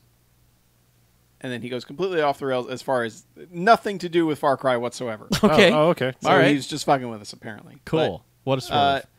I guess this relates to some of our Ingress talk earlier, or earlier episodes. Oh, okay. They said, Ingress! Yes, it's still alive. In fact, this last weekend was a big gathering in California, the nerdiest of the nerd, where not only were strange polyhedrals built from God knows what, but it's an opportunity for Niantic to get feedback in person about, drumroll, Ingress 2.0. He's very excited about Ingress. He's used a lot of exclamation points already. He says, this I'm going to melt your phone faster than ice cream on a summer day app looks promising. Improved visuals, reduced battery life, and near and dear to many hearts, elimination of spoof accounts. Yeah, good fucking luck. Yeah. Along the toxicity in gaming line, NIA, providers of both Ingress and its candy-coated little brother Pokemon, has had numerous problems. Apparently not satisfied with screwing up on major events, Calvin Ball, when caught, makes something up. They've been a part of what went by the title Brokers Guild, which was a worldwide group of griefers and cheaters manipulating back-end code and data scraping. When names were named, more than one guild member worked for NIA themselves on the inside. That's interesting. Worldwide game, lots of attitudes about how to play it, but when you reach halfway to max rank, it becomes exponentially easier to progress/win when you play cooperatively. This was a huge blow to the game. It's not just 12-year-olds on Xbox talking shit, it's 40-year-old coders staying up late to cheat someone several time zones away. That's just not cool. Pokemon still gets a lot of play, but as we see more cooperative GPS-based games growing in popularity, I have to wonder whether we're going to see further developer enabling, cheating, fucking with their own players and customer base? Question mark? Anyway, always great to hear what you guys have been up to, except for my green triangle creation device, likely somewhere in the words waiting for checkpoint. There is a lot of In the woods waiting for checkpoint. Woods, I I think he guess, intended, yeah. For one, don't ever sit out in the woods waiting for checkpoint. For Ingress, it's not worth your time. For two, your triangles are the wrong color. For three, the score is always Q to 13. And for four, nobody should waste their time with Ingress anymore. But Ingress 2.0, dude. No, Come on. Niantic has burned Protect your mailbox with a shotgun. Right. Yeah. And Niantic has burned up too much goodwill with me with that game. At every opportunity, they fuck the dog, and I just don't think they're worth your. I don't think they're worth your time on that. Pokemon Go is a bit of a different story because it's a fucking Pokemon game and it's cool. But I like it. yeah, Isn't Ingress just the point of it? Just at this point to set up the infrastructure for the next Pokemon thing, whatever it is. oh no, they're Just to establish the landmarks and no that. So Ingress initially was a test bed Yeah. for what Niantic wanted to do going forward, and it took on such a life that it is its own thing now. Yes, Yeah. it is. But I mean, isn't infrastructure. It was wouldn't that be initially the what they would infrastructure. be using it for at this point? Is to go out and I believe that they are fully forked. okay. So Pokemon Go and Ingress are separate enough at this point that there's probably not much crosstalk. There may be occasionally a little bit of like location data type stuff, but Okay. I'm pretty sure I'm pretty sure they're well separated, but I haven't had Ingress on my phone for I think a year now, and I haven't had Pokemon Go on my phone for about 6 months. So be Good like job. me and save your battery life and save your gas money and make friends some other way. Right. Yeah. So speaking of making friends, Okay. should we talk about the ending of Far Cry 5? Yes, we should. So, I would love anyway, Before we do that, Yeah. patreon.com/bmfcast, talk at noquarters.net, noquarters.net. yep. All those Find us on the things. socials. No Quarters Net Mm-hmm. pretty much is going to get to us. Yeah, and come to the Discord. Yeah. We're always talking about video Check games. the link to the Discord if you want to talk video game stuff. Yeah. Somebody, might not be one of us, but somebody will discuss video games with you there, as well as plenty of other topics. Sure, if you want more, Yeah. Yeah. you can find it. There's plenty of other stuff we talk about. but if you just anyway. want to stick to video games, we're always talking about video games. So. Yep. So, thanks for listening. Far Cry 5 time. Spoiler time. You've been warned. Klaxons have gone off. Yeah. Yep. Ooga. So, we all have beaten Far Cry 5. We have defeated it, yes. Wasn't it as of last episode, Harlow was the only one who had reached the ending? Correct. Yep. Yeah. And I was dancing like a motherfucker. Yep. Try not to talk about it. Yeah. Though I wanted to. Yeah, you did. Now's your chance. Yeah. I feel like all of you set me up very, very well for that ending. How so? Everybody who talked about it and talked shit about it made me just like, I was like, oh, this is the ending. All right. Well, that's what I guess they're going to do with that. Okay. I had fun getting here. I also had fun getting there. Moving on. And oh, wait a minute. That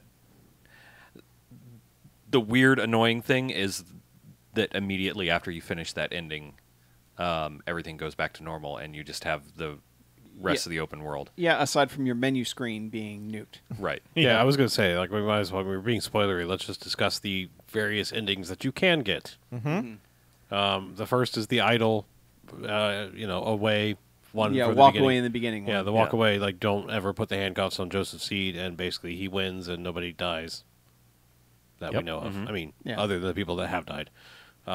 That's actually the best ending. That is Yeah. that is the most satisfying ending as far as, like, the least amount of grief, your time, all things considered. That is the best possible ending. Mm-hmm. Yeah. Then there is there 4 endings or only 3? 3. There are 3. Okay. There's the 3. one where when you go to confront him at the end. Yeah, of the and I thought Yeah. you were discussing that there was another 4th one that I wasn't aware of, but in the chat today is all I.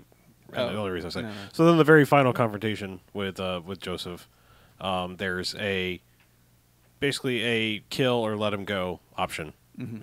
In some Yeah, words. they give you the option to walk away again. Yeah, But this time, I don't think anyone picked the. I did not. Fuck no. Well, of course not, because like the guy's an asshole and he deserves to die. Yeah, and I hope he burns in hell. and the problem with this game is they set you up to just want to fucking murder these self-righteous fucks that keep blaming you for everything that they're doing. Yep. Yeah. And it's like, no, fuck you.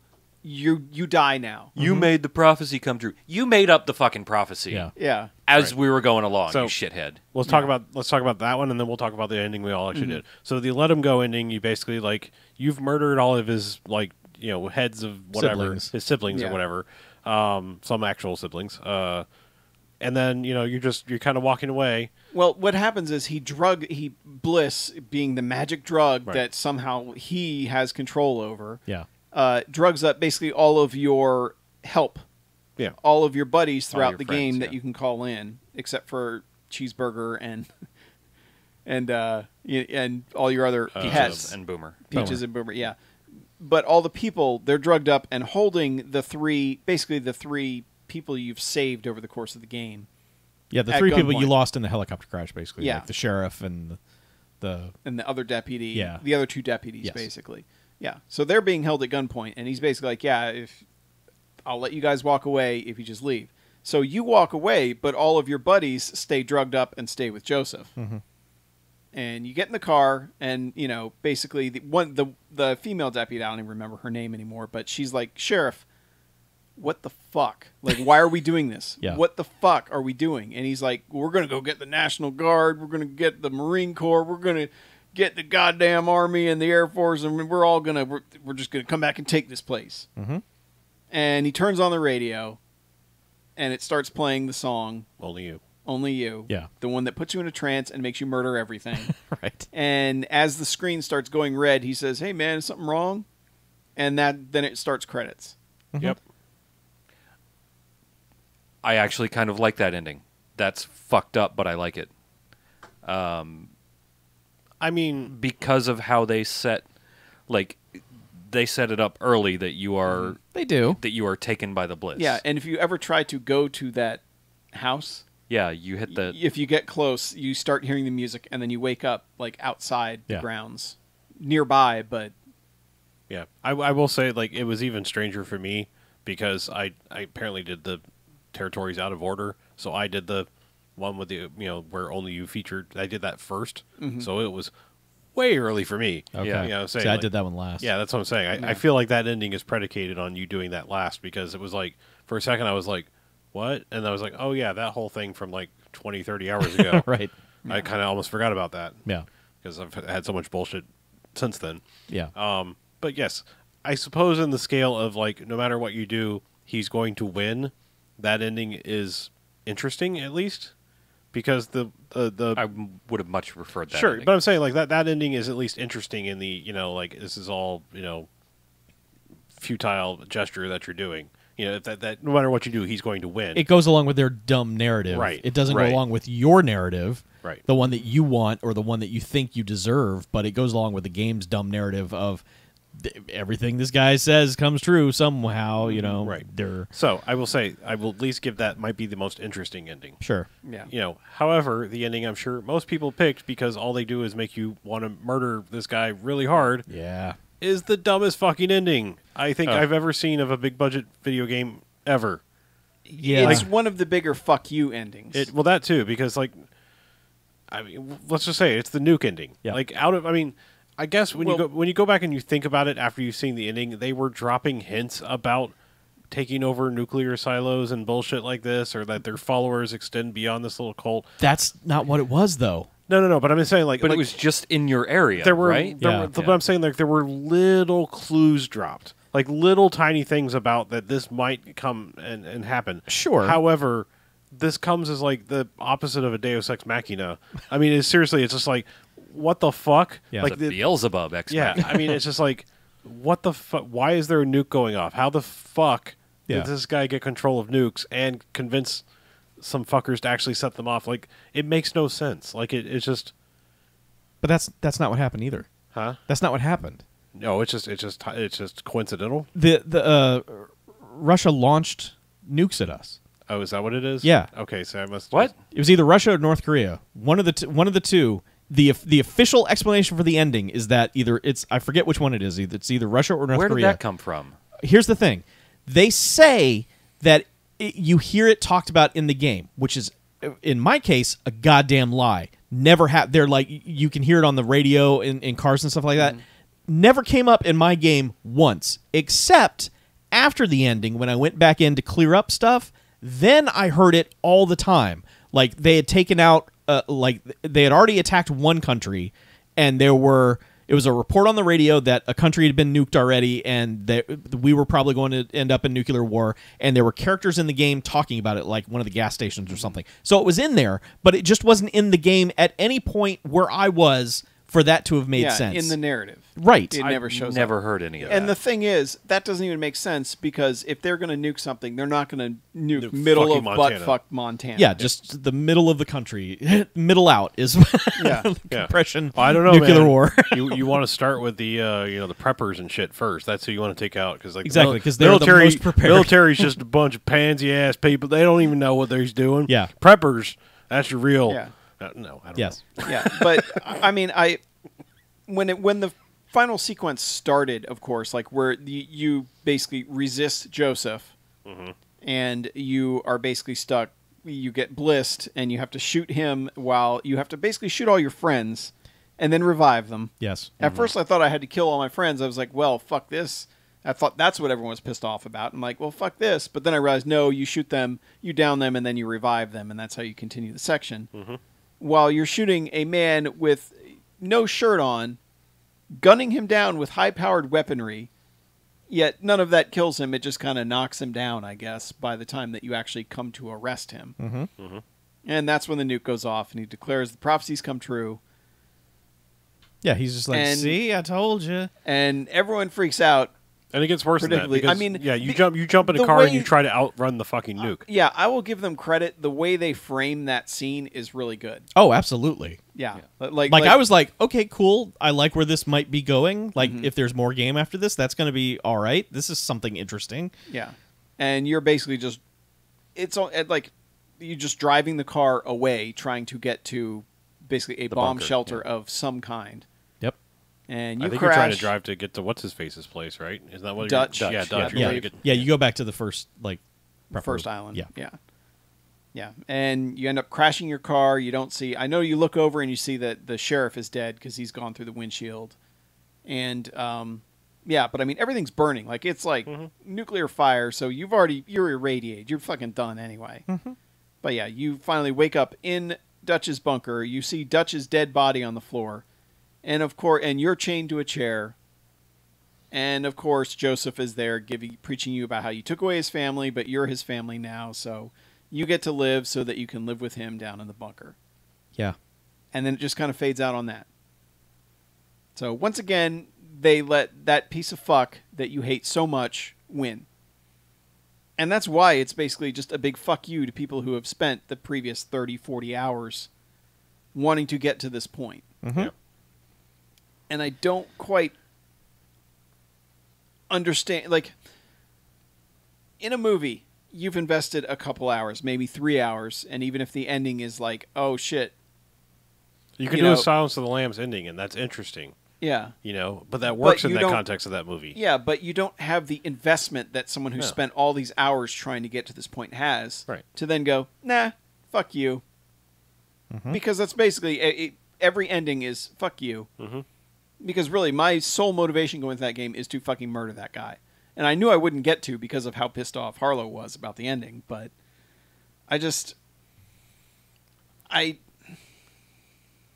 don't know. Yeah. I mean, I don't think games need to reward you. You know, like in order for games to be art, so to speak, they need endings like this, where it's like, no, you're not you're not going to get what you want, but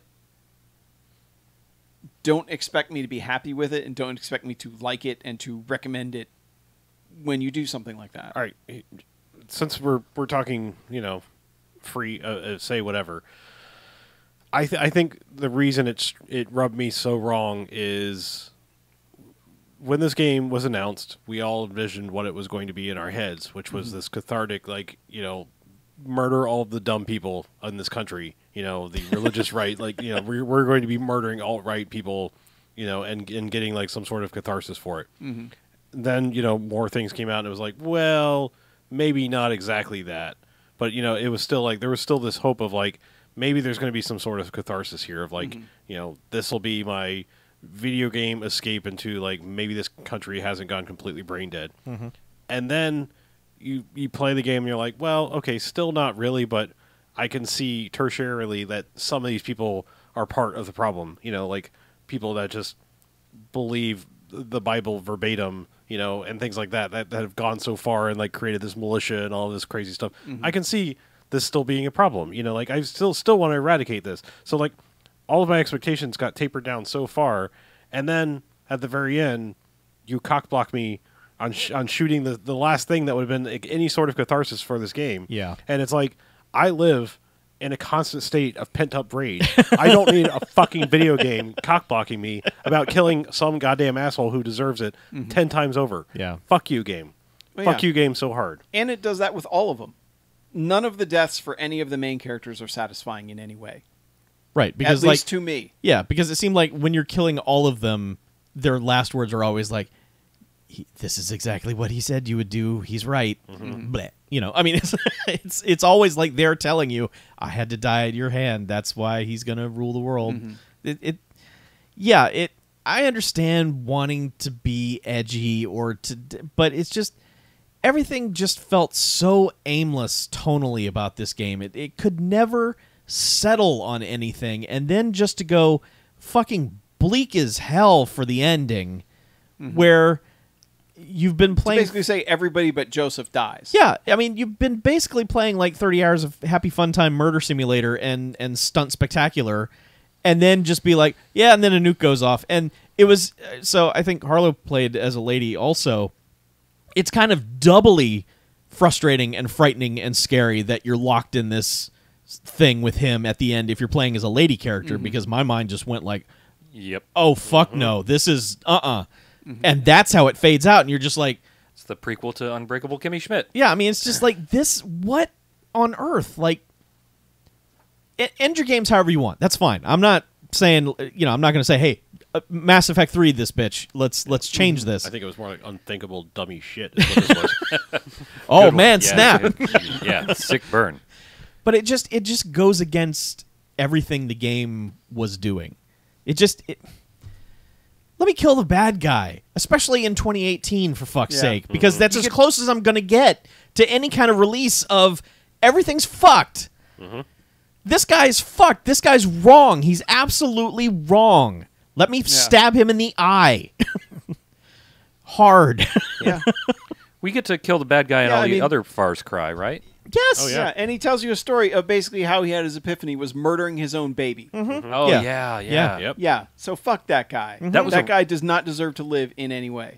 That was a really emotional scene, by the way. Like, that was really well done. It's a well acted game. Like all those dudes are and ladies are well acted, and I guess that's the money they spent on not giving you a character whatsoever. You know, they get That is annoying as shit. I Yeah. will tell you, I don't have many issues with this game. Gameplay is great. Ending is dumb. yeah. The story is not that much worse than other Far Cry games. Yeah. It got me, it got me to do Far Cry things. I really like that. Yeah. I fucking hate the silent protagonist, and not only did you get just dumb silent protagonist, you also got no character customization options that were worth a shit for having a silent protagonist. Yeah. It was a waste. Like, even in what was it, Saints Row 3, you got 7 different voice options. Customize the shit out of your character at the same time. Yeah. Like, we can do this. We have the technology to Oh, yeah. make this possible. And Far Cry 4, they just they just saddled you to this Ajay character who you end up kind of getting along with, at least. I wonder if it was part of So- the SAG strike, if maybe they were limited to Or how do all the other people act? Well, yeah, I they have just- 95 other fucking maybe they voice just actors decided in that early game. on it's like let's not even bother giving you a character in this. Did Maybe they just want me ranting and raving at my own TV? Going, I guess. Shut the fuck up. yeah, Fuck you. Yeah, they're just if you're not going to give me the ability at the end to release and kill that guy, the fact that there's never a dialogue tree or an option of just like interrupt his ranting and just tell him to shut the fuck up. Yeah. You know, like the right trigger things in Mass Effect of just like punch the reporter in the face. Or Yeah. or going back to Far Cry 4 when it was like the Pagan Min confrontation where it was like they gave me control with a gun in front of him. Yeah. And it was like, well, what are you going to... Yeah, He was right. like Exactly. already dead before Yeah. like he finished his sentence. Yeah, breaking the game because you killed him faster than they thought you would. Yeah. Like, oh, is there... Yeah. Or I like what BJ said. You were the one that said you like let him take off in the helicopter and then shot him down, right? Yeah. Like I did there's that some- too. There's something kind of beautiful about that. About thinking about it. He's like, holy shit, I can't believe he actually let me live. Yeah. Yeah, he was nearly out of sight in the helicopter. I was just kind of confused as to what to do. I was like, what's gonna happen? What Yeah. should I do? And I'm like, well, I might as well just shoot him down with the RPG. Yeah. And then I had to go down the mountain to find his remains and shit. And then piss on him. So Yes. going back to Homefront for 1 second, you're a silent protagonist in that also, which coming out of Far Cry 5, I was super pissed about. Yeah. The next to the last DLC, suddenly you're voiced, Okay. and it's fucking weird because all of a sudden you're talking, and one character actually says to you, "I liked it better when you weren't saying anything." Really? But it's so the next to last DLC, suddenly your character's talking, and at first I was like, "Who's talking?" And then it's people were talking. I'm like, "What?" Yeah. Well, and I just, thinking back to like Wolfenstein 2, that should be the like, yeah, fuck yeah, murder the bad guys. This is awesome thing that we wanted. But Yeah. that game was so hard Yeah. that it wasn't that either. Like it just feels like games are purposely not letting us be satisfied. If with I things. could somehow take the Wolfenstein 2 story and the Far Cry 5 gameplay and merge those together, that's my jam. Yeah. Because that shit is awesome. Like you've got the awesome storytelling and the characters and everything like that, and then you've got the dumb fun Far Cry stuff while also murdering all the fools. Yeah. I just don't understand why you would write that any of those endings. Like why you're like the players will like this. They will sit back and think about what they've done. Well, yeah. And I know. I mean, it's like didn't think, no douche. I didn't think twice about any of it. I Yeah. didn't even think twice. The only mission I ever felt bad about in the entire game was when Marble Mouth guy, the cook, tells you, "Oh, you need to go kill." And you basically have to roadkill a bunch of animals with Yeah. your car, and that's the only way you can collect the proper meat. Do you know how hard it is to roadkill a fucking bull moose? Yeah, you have to hit On them an like ATV? 4 times. On an ATV. I did it with a truck. Just I had to hit him 4 times before that fucker would stay down. I did it with an ATV. One moose. I got one moose with an ATV. And Yeah. I chased him around the island, the little central island, like Yeah. 5 times. Yeah. Don't do that. Just use a big truck. Yeah. I felt kind of bad for the Testy Festy one too. Oh, Yeah. Oh, yeah. yeah, when you have Those to poor bulls. mow the bulls down while they're fucking, or mow Yeah. them down with the thresher. Yeah, with a thresher. I mean, that's Yeah. not cool. No. But I don't know. I will admit that I laughed at the needle drop. Yeah. Yeah. Sure. Yes. Yes. It's terrible, but it's great at the same Though- time. and this is really dumb, but I scrolled through the credits as they were going, all like 300 years worth of credits. Jesus Yeah. Christ. Video To get game to the credits are out of music- control. There's so much music in that game that I never heard. Yep. There's Did like you a- collect all the vinyl stuff? I did. Okay. Because I think collecting all the vinyl stuff and then listening to the car radio a lot will get you a lot of the music. I never used a car. I rarely. I either fast traveled or just ran Yeah. through the bush. Yeah, I got through a point where, especially when I unlocked the Airdrop? airdrop. Yeah, it's just Yeah. you Oh, never, yeah, you never just Once you told me about that airdrop shit, Oh, yeah. I was like, That was the best airdropping thing. yeah. Now everywhere. immediately I'm just like airdrop, and that's where I want to go over there. Yeah. The thing about car radios is that when you're in an occupied area, you're getting the official cult bullshit radio station. It goes away and you get regular music after you liberate that area, but you're never in that area in a car again to hear any of it. Yeah. So they just licensed a bunch of music for nothing. Yeah. I Well, don't it's know there, anyone and I who's appreciate it being sure, there. but I don't know anyone who's playing that game driving around. Like all the dumb shit you have, and you got planes, and you've got all this stuff. Like, why are you driving? Like, what are you doing? Yeah. So, anyway, the internet tells me it was North Korea who nuked at the end. Yeah? Okay. Yeah, They're sure about that? yeah, and I heard it. I mean, I heard it on the radio stations after they were like they had evacuated That was- DC and That was not communicated in any. Yeah, my well, understanding no, was in any way. was you arresting him made him set off a nuke. Yeah, I got it that like his followers went outside to like Yeah. onto the military base or whatever and Yeah. got control of a nuke. And Well, I like when it played out for me, I didn't realize that either. It was just after I did some Oh, reading. yeah. People were like, "I've heard some stuff on the radio that explains it," and I was like, "When? I never heard anything on the radio but cult songs." well, all I know, I mean, I've played a lot more time after finishing the game from going around and doing dumb shit, but at the time, that was just like, what the fuck? Like, that was so far out of left field that Yeah. I was just like, that was the start of just like, oh, fuck you. Just fuck you, game. What are you doing? Yeah, but they shouldn't have done that. He's just a boy. And I mean, with one of the two writers like being the Saints Row guy, it's like, what are you doing? Saints Row didn't end that way. Yeah. There was no like vague, ambiguous "fuck you" ending at the end. We had a lot of fun, and then the ending was appropriate. This is how we Well, do it's just it. weird. Yeah, That, I mean, it's a fucking dance party. yeah, it just seems odd that there's no satisfying ending. Yeah, none of them. Like all of them are deliberately like, nope, fuck you. Yeah, You're the bad guy or something. yeah. Whatever statement you're making, fuck off. I'm not the bad guy for murdering these people. Yeah, they were going to murder everyone anyway. Yeah. They were already doing it.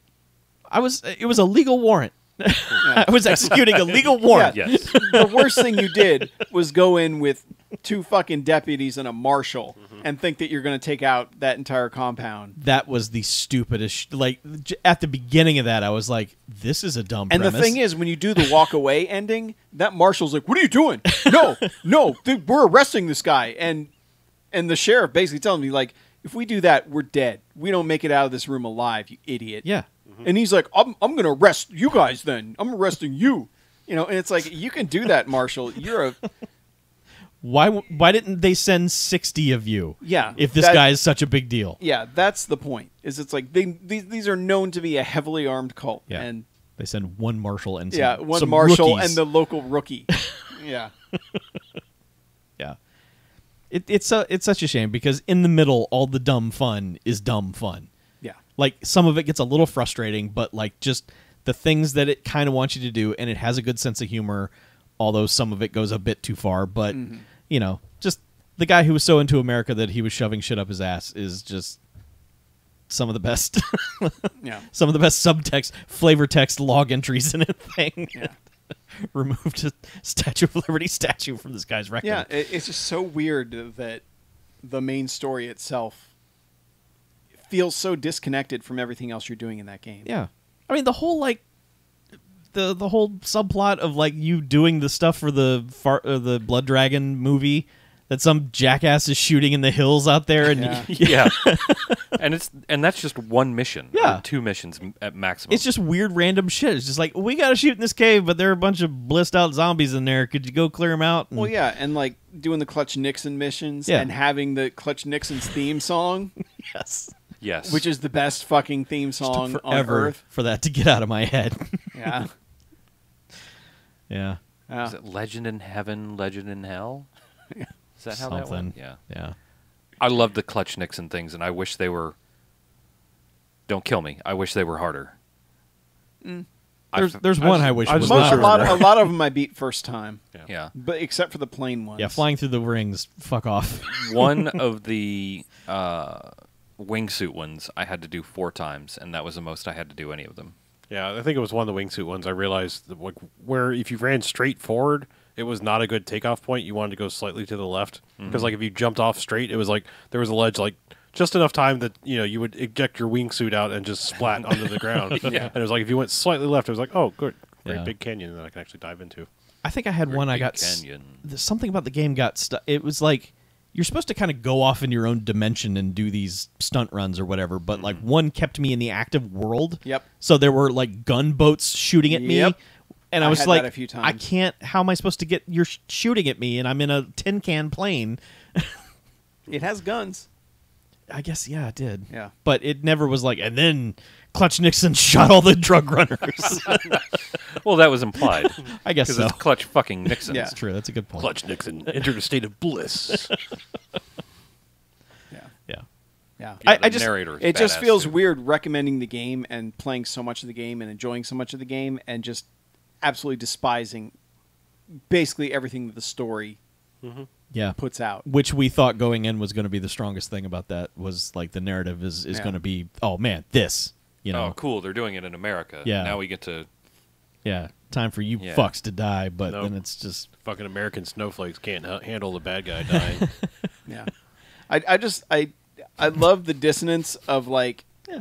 you just going in someone's house and just raiding their shit, and like you help the people that are like, thank God you're here. We need all the help we can get. And then you just open the cash register and take all their money. That's the one of the biggest disconnects in this game is that you go to these rated gas stations and stuff. It's just like everything's fucking gone except the cash and the guns and Yeah. like the Right. three things that There's a everyone safe would full have. of silver bars.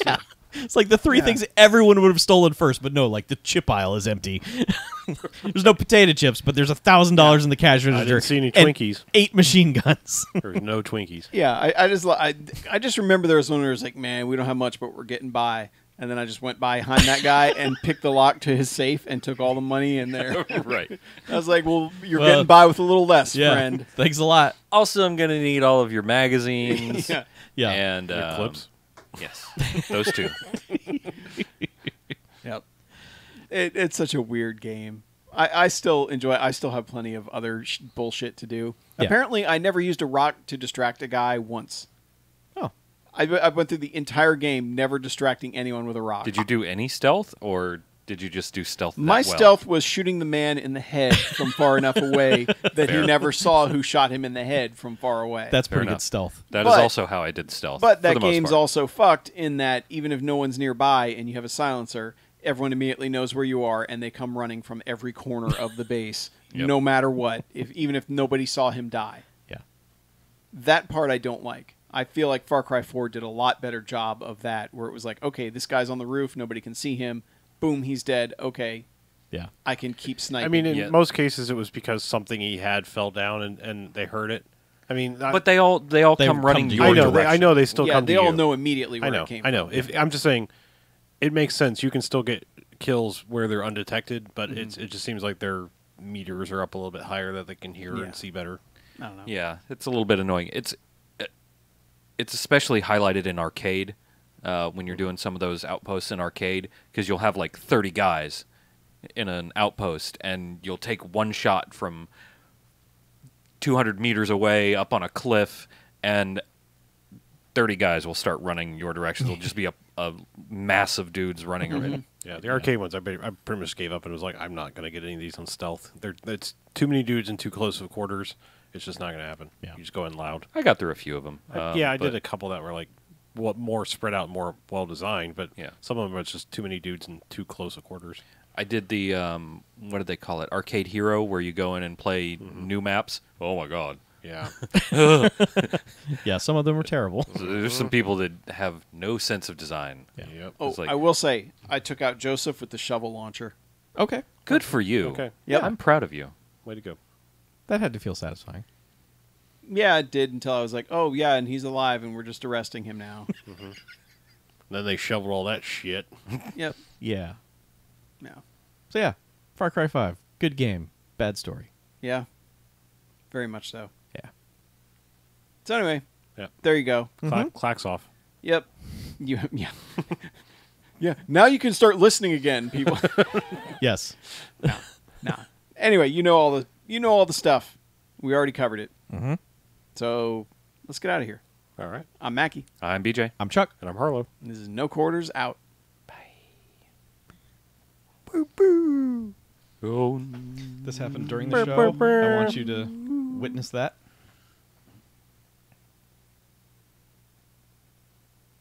what is that? Are you following him?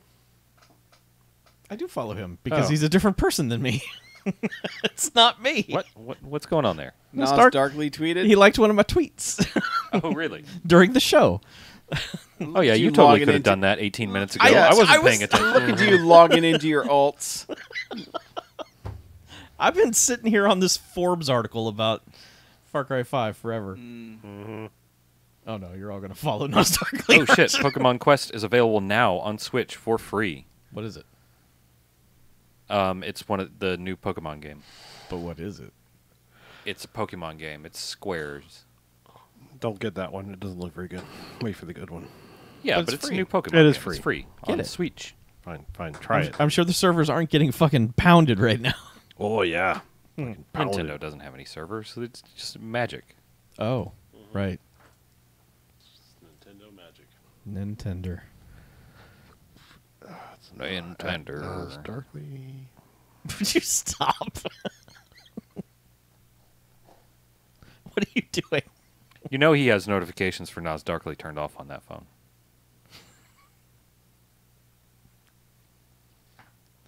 Don't bother this poor man. Does that make you crazy? Yeah. What's he tweeting about? Okay.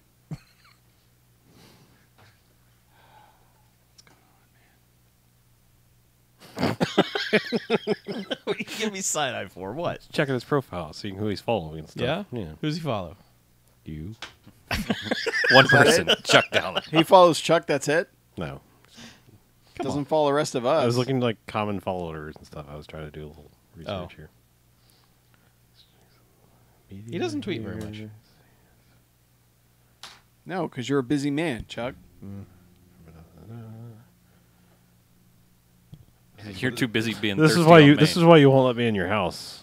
Because like I might see the backyard and I'll be like, "Are those your flowers?" Oh, shit. Yeah, I'm onto you now. Look, he uses Buddy. Reddit. I don't fucking use Reddit. Mm-hmm. You know how I feel about Reddit. It's all a ruse. We know how you feel about Reddit. Yeah. However, we don't know how Nas Darkly feels when about yeah, your views change when you go dark. through a Nas Darkly. Look, he's tweeting about music I clearly know nothing about. Is it Hey Ya? Is he it tweeting good? about Hey Ya? Yeah, is Yeah, the music wait. good? Yeah, I was gonna say, is it good music? What was he? Where is he talking about music? I skipped that.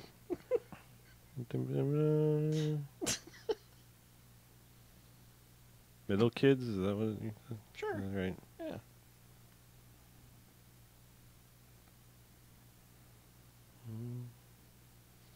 Does that make you darkly?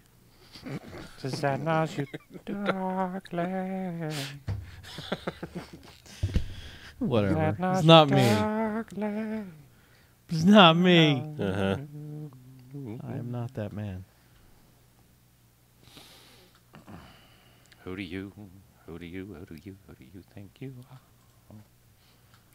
Dude, Chuck thinks he is.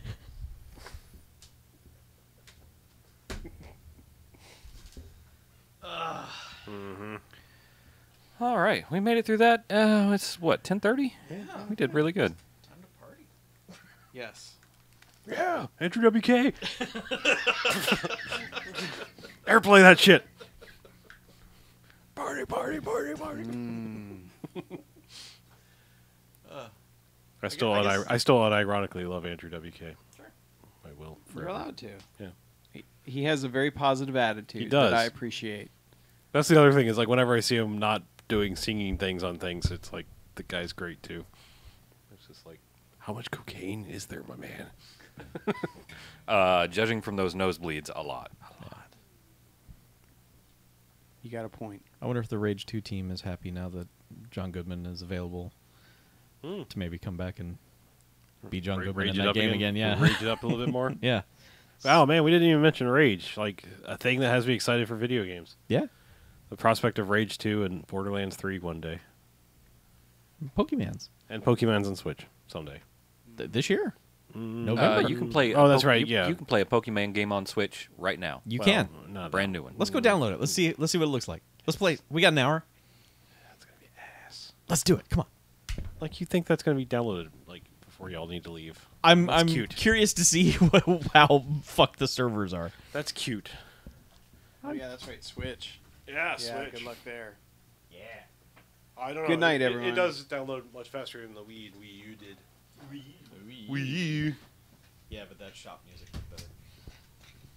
Oh, does the Switch have shop music? No. Well, that's a missed opportunity. Good night, everybody. Good night. Now it's time to party, and we'll always party hard. Have a wonderful evening. Thanks for stopping by.